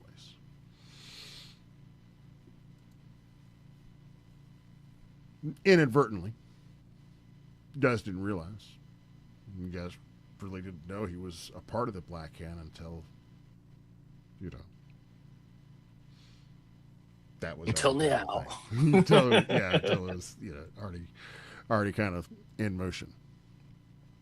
This party is known pretty much the entire time, through different conversations and interactions and things. But anyway, after consoling with you, you know, talking with you, Zill makes his way back to the captain's quarters, where Virix is steaming mad. Can I, for one, finally, can I please check to see if the black powder barrels are still where they are? Yes. Go ahead and check to see if the black powder barrels are still where they are. Roll be an investigation check. I do not wish to be horny anymore. Investigation. Oh, damn it. Computer, make that guy super gay and horny. I'm sorry. It just lines up so well as you guys are saying shit. Investigation is an 18. They done did fucked up giving me a soundboard. What was the investigation check? 18. Okay. All right. So yeah, you just do discover all 3 of the black powder kegs are still where they are supposed to be. They haven't been opened or anything like that. They seem like they're still in good condition. Okay. Great. All right. I put a little mark on the lid to make Yes. sure that it is staying exactly where it's supposed to be, and that it lines up perfectly the next time I check on it. You hear, trust me, eh? Off in the corner. Just You're doing your still standard looking, checks, right? goddamn. Yeah, just standard checks, you know? Right. Keep at it, lad. And he makes his way over to the captain's room. Give me one brief moment. I have to relieve myself. I've been drinking the hell out of Go this for deputy. Hiss, girl. Yeah, I'll be right back. So for those who weren't a part of our last campaign, the last time Zill made a group meeting, it was a distraction to set explosives along the entirety of the ship. To rig, to blow. Using the black powder barrels. So I'm like, I need to check on that ASAP. I am not blowing up in the middle butt fuck nowhere. To say that you're fine when you're not really fine, but you just can't get it. Spencer has a little bit of PTSD.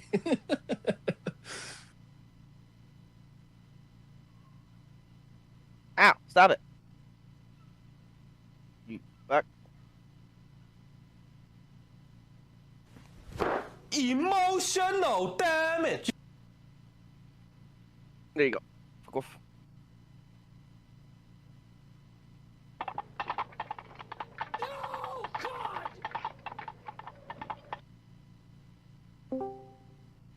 Hey guys, what's going on? Wait, who just joined? I got your ass. Oh, fuck you. Hey guys, what's going on? Welcome to Finboy Hooters, where our prices are small but our cocks are huge. You guys have way better soundboards than I do. Oh shit, Giggle, you're crazy, man. 17 black. Are you trying to make me horny? Man, shut your bitch ass up, nigga. The hot dog flavored water. Okay, that feels so much better.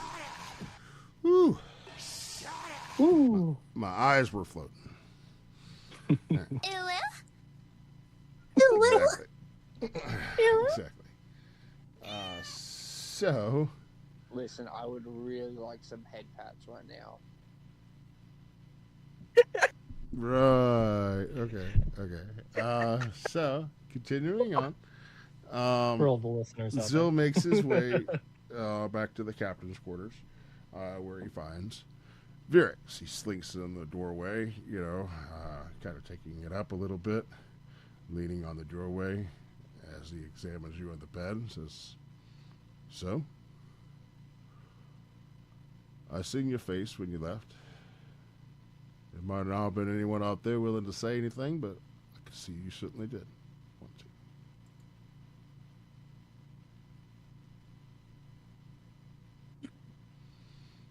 He closes So the door. Virix. He closes the door. Maybe this is the time. So Virix, without really looking up, she's been really locked in on this lyre lately. She's tuning it and adjusting the strings and maybe cleaning it. And without looking up at him, she just says, "I know what he did. I know another version of you gave everything he had to save people who would never be able to repay him. I mourn him without even knowing him, because if I had known him, I would have loved him too. But you're not him. I don't care about the Black Hand. I don't care about Lady Vel or Valencia. They can write songs about heroes and villains and carve statues until the end of time. I don't care about any of it. I care about you. Because you don't owe this world your life just because another version of you gave his. Being the hero only gets you killed, and people we know already buried one Zill. I'm really strong, but I won't pretend that I have the strength to do that myself. So be selfish, just this one time. Let somebody else carry this burden. Get rid of the axe. Stay alive for me, if not for yourself.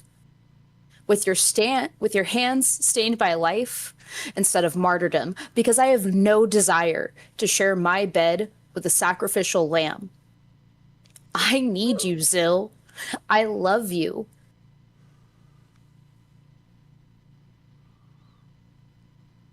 You done?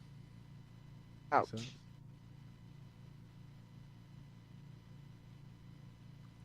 Look, we've been through this now.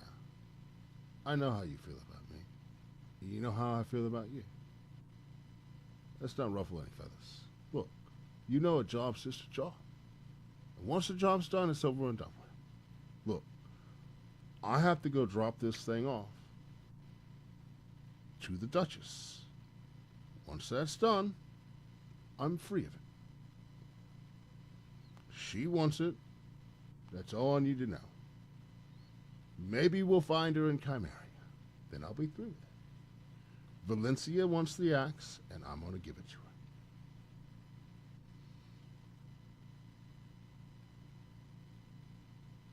Hang on. Hang on. I gotta lock in for a second.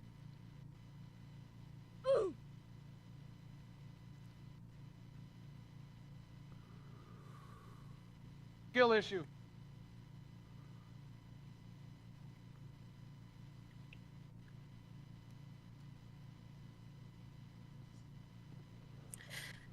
But Zill, it's never just about the job. That's what cursed things do. They never ask for everything all at once. They ask for a favor, a burden, one small sacrifice after small sacrifice. People, they promise you that you'll still be yourself when it's over and that it's just a job.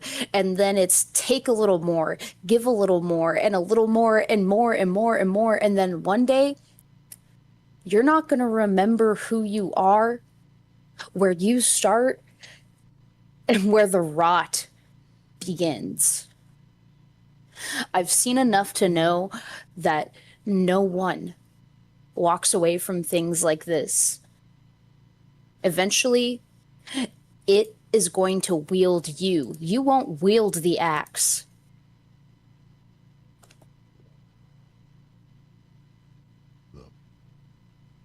I don't know what you think is going to happen, but you heard the wizard. We were at the thing. We made different decisions. Look, this isn't the same. I'm not that guy. I'm not the hero type. You know that.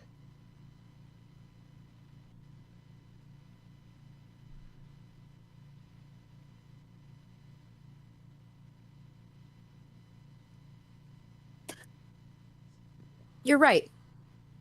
I do know that. You're not the hero type. But considering the choices that the other Zill made, you have the potential to be. I don't know the details of the situation that led him to become the hero, to become a body in the ground. But that means you have the same potential. And I'm asking you, I'm begging you, throw it overboard. Burn it. Let somebody else take it.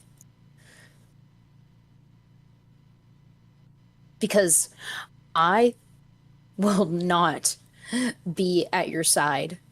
And I will not write you a eulogy. I will not light your pyre. And I will not mourn you if it gets you killed.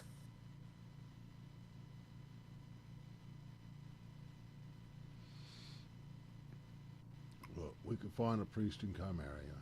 They can relieve us of the curse. It'll be fine. They just want the axe. It'll be fine.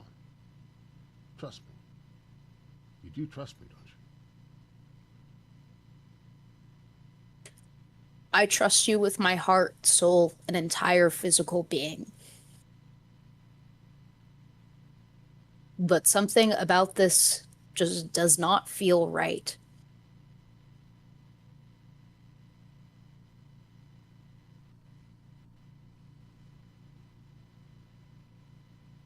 I feel like all of a sudden, Jerry Maguire. I'm not gonna do what everyone thinks I'm gonna do. Just freak out, man.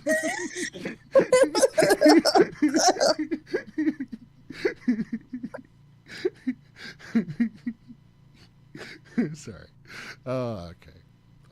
But yeah, it was like, you know, I understand. I do. And trust me, I wasn't lying when I said what I said.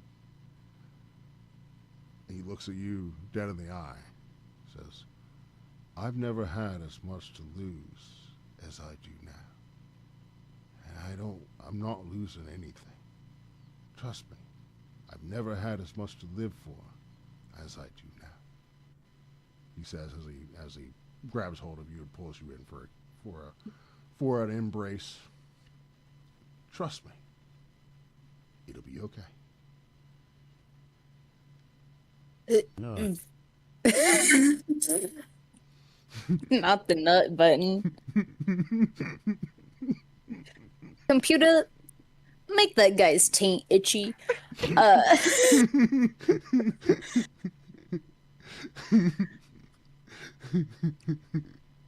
I cast psoriasis on the balls. Nice. Ow. I'm gonna need a Constitution saving throw for psoriasis. On the balls.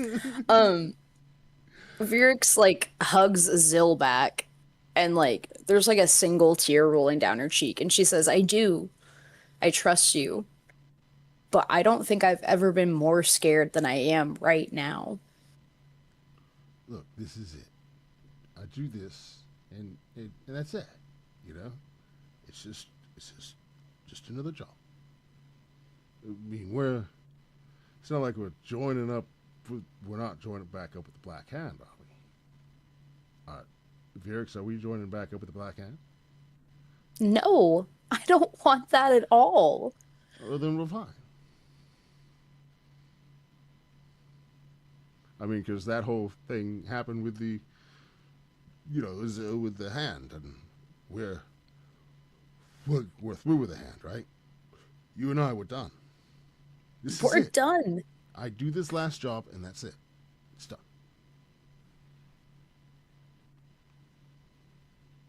And Virix, she like pulls away and she says, You swear to me that you are done after this. No more jobs, no more favors. You're done. We make the money we need to buy a ranch and some good horses and some good cattle, and we live out in the middle of nowhere. And it's just us. He pulls a little baggie out of his pouch, a little white substance. He says, "As long as we're messing with this stuff, we're never done, lady." It's only for the money. Stop it! I'm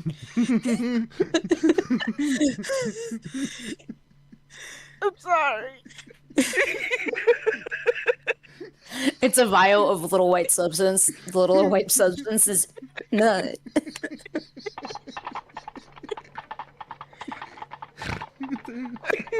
Listen, earlier you were talking to your son. I just wanted, and you had like the perfect pause, and I wanted to slam the nut button so bad. I'm gonna cry. I'm so mad right now.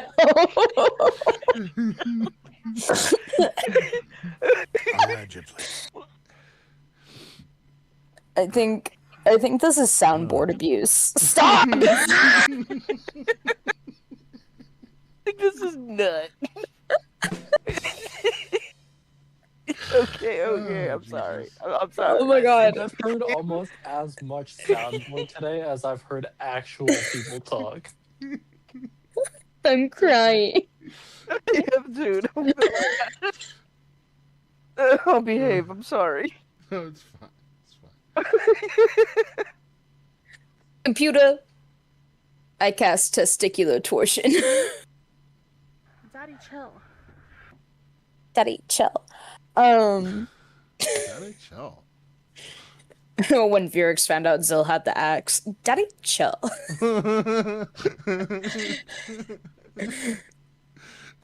So Virix says that, and she says, or Zill pulls out the vial, and he says, as long as we're messing with this stuff, we're never going to be free of it, right? And Virix says, it's only for the money. I don't ever want to have to do another job again, or go on a quest, or run somebody else's errands, or get mixed up in anything ever again unless I want to. I'm tired of it. Computer! You had a long pause. Computer, I cast anal prolapse on that guy because he keeps abusing the soundboard. Oh, and just for the game, you can remove 3 health off the top of Zill's pool of health from my hit in the back of the head. It's from him. No. Because that was a 24 to hit. He wasn't getting around.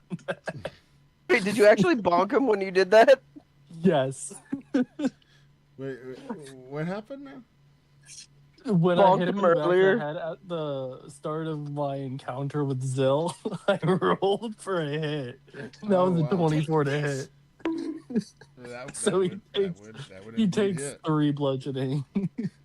So he's in there and he's rubbing his head. And he's like, you know, that little turd downstairs.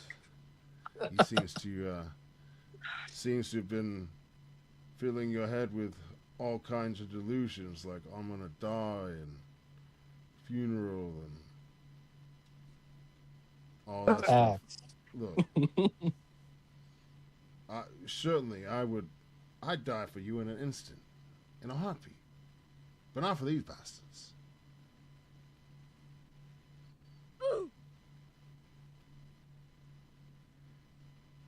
But I don't want you to die for me. I want you to live for me.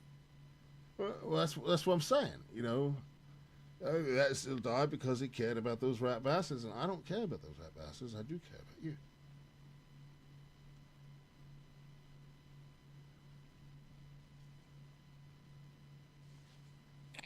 God, Zill's pissing me the fuck off.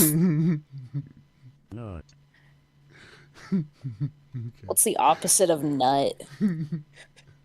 But why are we still here? See? Just to suffer. Check for insight. Insight check Steak. for. What's the insight check for? Skill issue. Virix tells Zill, she's like, you're a grown man. You can make whatever decision you think is best. I love you, and I'll be by your side. But right now, I am just really mad at you. I respectfully ask that you leave my cabin, and you can shut the door behind you. Emotional damage. And she's like crying as she says this. Okay. He kind of pauses there for a moment. He's not really sure how to react, and he's like,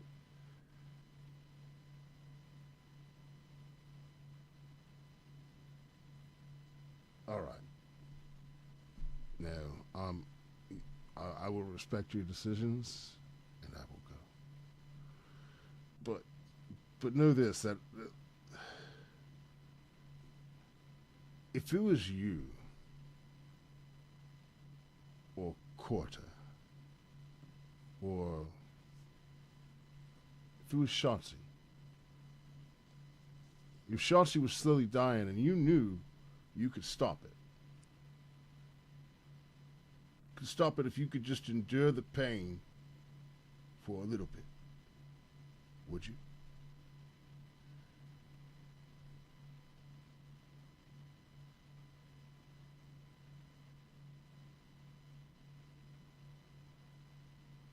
I would have considered what else I had to lose. Well, I didn't go through my life with the goal of making friends. It was never a priority. Friends are rare in my line of work. And, well, I wasn't just going to let another one just wither away. He had something to live for. Just like I do. Don't worry. He says, and maybe you're right. And he opens up a little pouch on his waist. And he Mary Poppins a battle axe out of the pouch. And he sets it next to the door. You decide what to do with it. God damn it! Nut. Opposite of a nut. And he ends up walking out of the room, closing the door respectfully. I immediately regret this decision. NANI?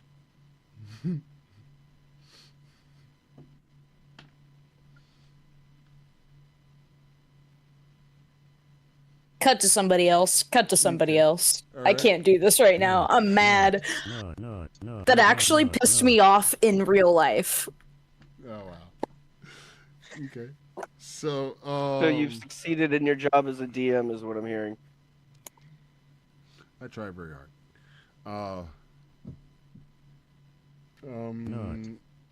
So, I need his name. He said I need his name. Yeah, I write his names. Names are important.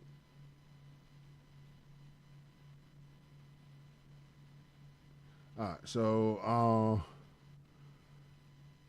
Caldius, or Caldus, the prisoner, aka Sailor, now wearing, traveler's clothes, your traveler's clothes, Eric's, walks up and says, I never did actually, thank you for getting me out of there. I don't really know what would have happened, had you not.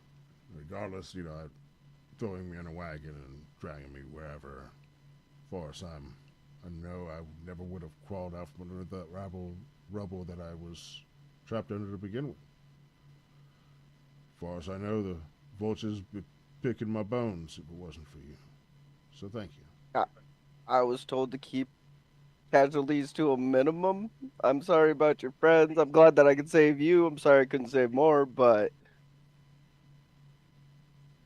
my bad, guys. We're just out for a paycheck, just like most people. And that's all really I was doing there in, Auroria, is working for a paycheck. Life is hard. And you look for honest money when you can. I didn't grow up in an honest home. My parents were not what you would call honest folk. But I believe that we can be better. That, I can be better. My wife, she's pregnant, I'm going to be a dad, father. And I'm not really sure what that is going to mean.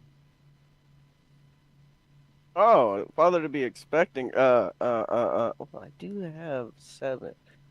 Let me go ahead because he is on the ship without pay. We didn't offer him pay or anything. He's just, he's got room, board, and food till we can get him back to where he was. He doesn't actually have a job right now. So, can I take one of the gold bars and use scorching hands to cut it in half? Sure. Sure. You looked a little thrown off by that questioning. Yeah, I know you can do that. Yeah, I don't see right on it. I'll give him half of a gold bar for when he eventually makes it back home. A little congratulation present for the kiddo. Well, thank you. I really don't know what to say. I mean, I have to admit this dispossession is a lot better than my previous one. Rumbling along in the car or sleeping in the cargo hold.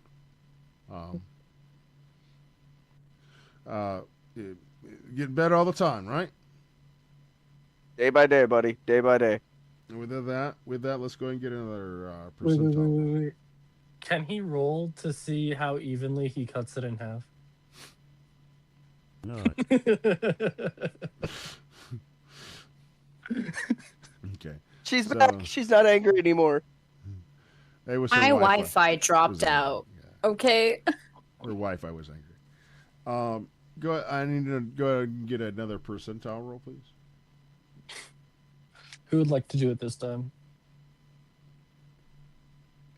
Not I. My app is messing up again. You can, since you spoke up. Sure. I always have my dice on hand. 23. All right. No encounter. Let me get another. I think that brings it back to Cody. Okay. No, God!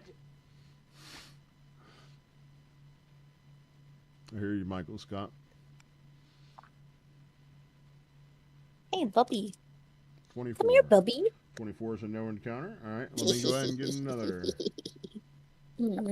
Oh, I think it's my turn. Hang on. Bubby, would you like to help me roll some dice? Would you like to help me roll a percentile encounter? Do I? I've been waiting this entire whole time, hoping you would ask. That's not a dog. That's a mimic. It was an 80. Okay, no, literally, he has the derpiest little face. Like, I'll have to send some pictures in the chat. He just has a derpy little face. He's a little baby. Boxer? Yeah, all of our dogs are boxers. He had a boxer face. He's still a puppy, so he's pretty small, but... Come here, Bubby. There's a good boy. There's a sweet little Bubby. There's a sweet Bubby. Yeah, boxers are very, very sweet, very playful animals. You need to go ahead and roll 2d6, or someone else can roll for you. If you're... I got it. I got it. I got it.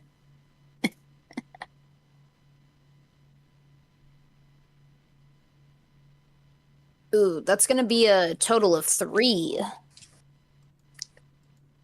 All right. Roll 4d4. 4d4? Yes, to see how many storm giants you see.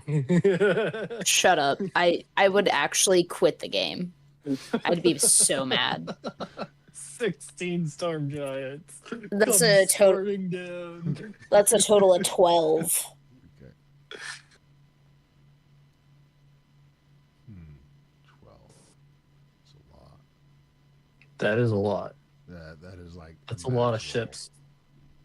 Am I going to be mad IRL? No, yes. No. I mean, you guys not in the water right now, so. So go ahead and roll spot checks to start. Sure. Perception. Spot checks? Oh, I'm so sorry. Perception. I've been currently running part of Start Playing. I do games for other people, and so I've been running a 3.5 game for Start Playing for spot. Yeah. And spot. Spot hidden. Well, I rolled a 5. Virix is in her cabin, angry, crying. thinking about She's not cheeks. aware of anything. No, she's so mad. She's not even thinking about the cheeks right now. Her cheeks are red from I see anger. your 14 perception there, Cody. Al, Thinking what'd about you get? nut. I got a 20. Hold on, I'm pulling it back up. 22? And what about you there, Ryan? 26. 26. I do have to interject. I am gonna have to log off here after we get through like this encounter. I have to be at After work you early figure out what tomorrow. you see. Ashley, why don't Yeah. I explain to you guys what you see, and we'll pause and pick this up next week whenever we reconvene. But in the water, you see 12 pectoral fins of what appears to be sharks of some type, and they are heavy in the area that you are going through. And with that, we'll pause until next week. I hope you guys all had a good time playing this evening. Okay, I always do. I had a great time. It was very much Nut. fun role playing with you. It was amazing. It's some great laughs tonight. Like, oh, chef's kiss. Yeah. So I do believe that the whole reason why Ryan is playing D&D currently is because you suggested he come talk to me, right? And I believe before that you've never played D&D before, right? Correct. So I do want to say this right now. It's not always like this. Okay? This is not always D&D. D&D is not always a balance between role-playing and things of that nature. Depending on the table you go to, it may be different. I want to make sure you understand that you did end up... Cody had a lot of faith in me, but when Cody used to play with me, I was still just using notepads and nothing. I've come a long way since then, whatever. Professional dungeon master, so you are blessed with having me at that point where I feel confident about the games that I'm bringing forth as being an entertainment for everyone to behold. You know what I mean? But it wasn't always that way. It was always just kind of making stuff up as I go along. You know, just still do. That's just how we're all doing it, Yeah. is it not? It's really 90% of it is just making stuff up as you go along. But anyway, I just want to, you're going to play, eventually you're going to play D&D with someone else. I just don't want you to expect this at that table. I'm not saying it'll be, it'll be worse or better. I'm just saying that it's going to do not wish to be horny anymore. Okay. It's going to be different. It's all good. This is the only table that you should expect things from, because it's Pat. I do put a lot of work into what I do. With that. I do try a lot of work. Yeah, try to personalize everything for everyone at the table. But anyway, yeah. Thank you guys for joining me at the table in the tavern. It's always been a pleasure. And until next time, be kind to each other because we're all in this world together. And everyone say good night.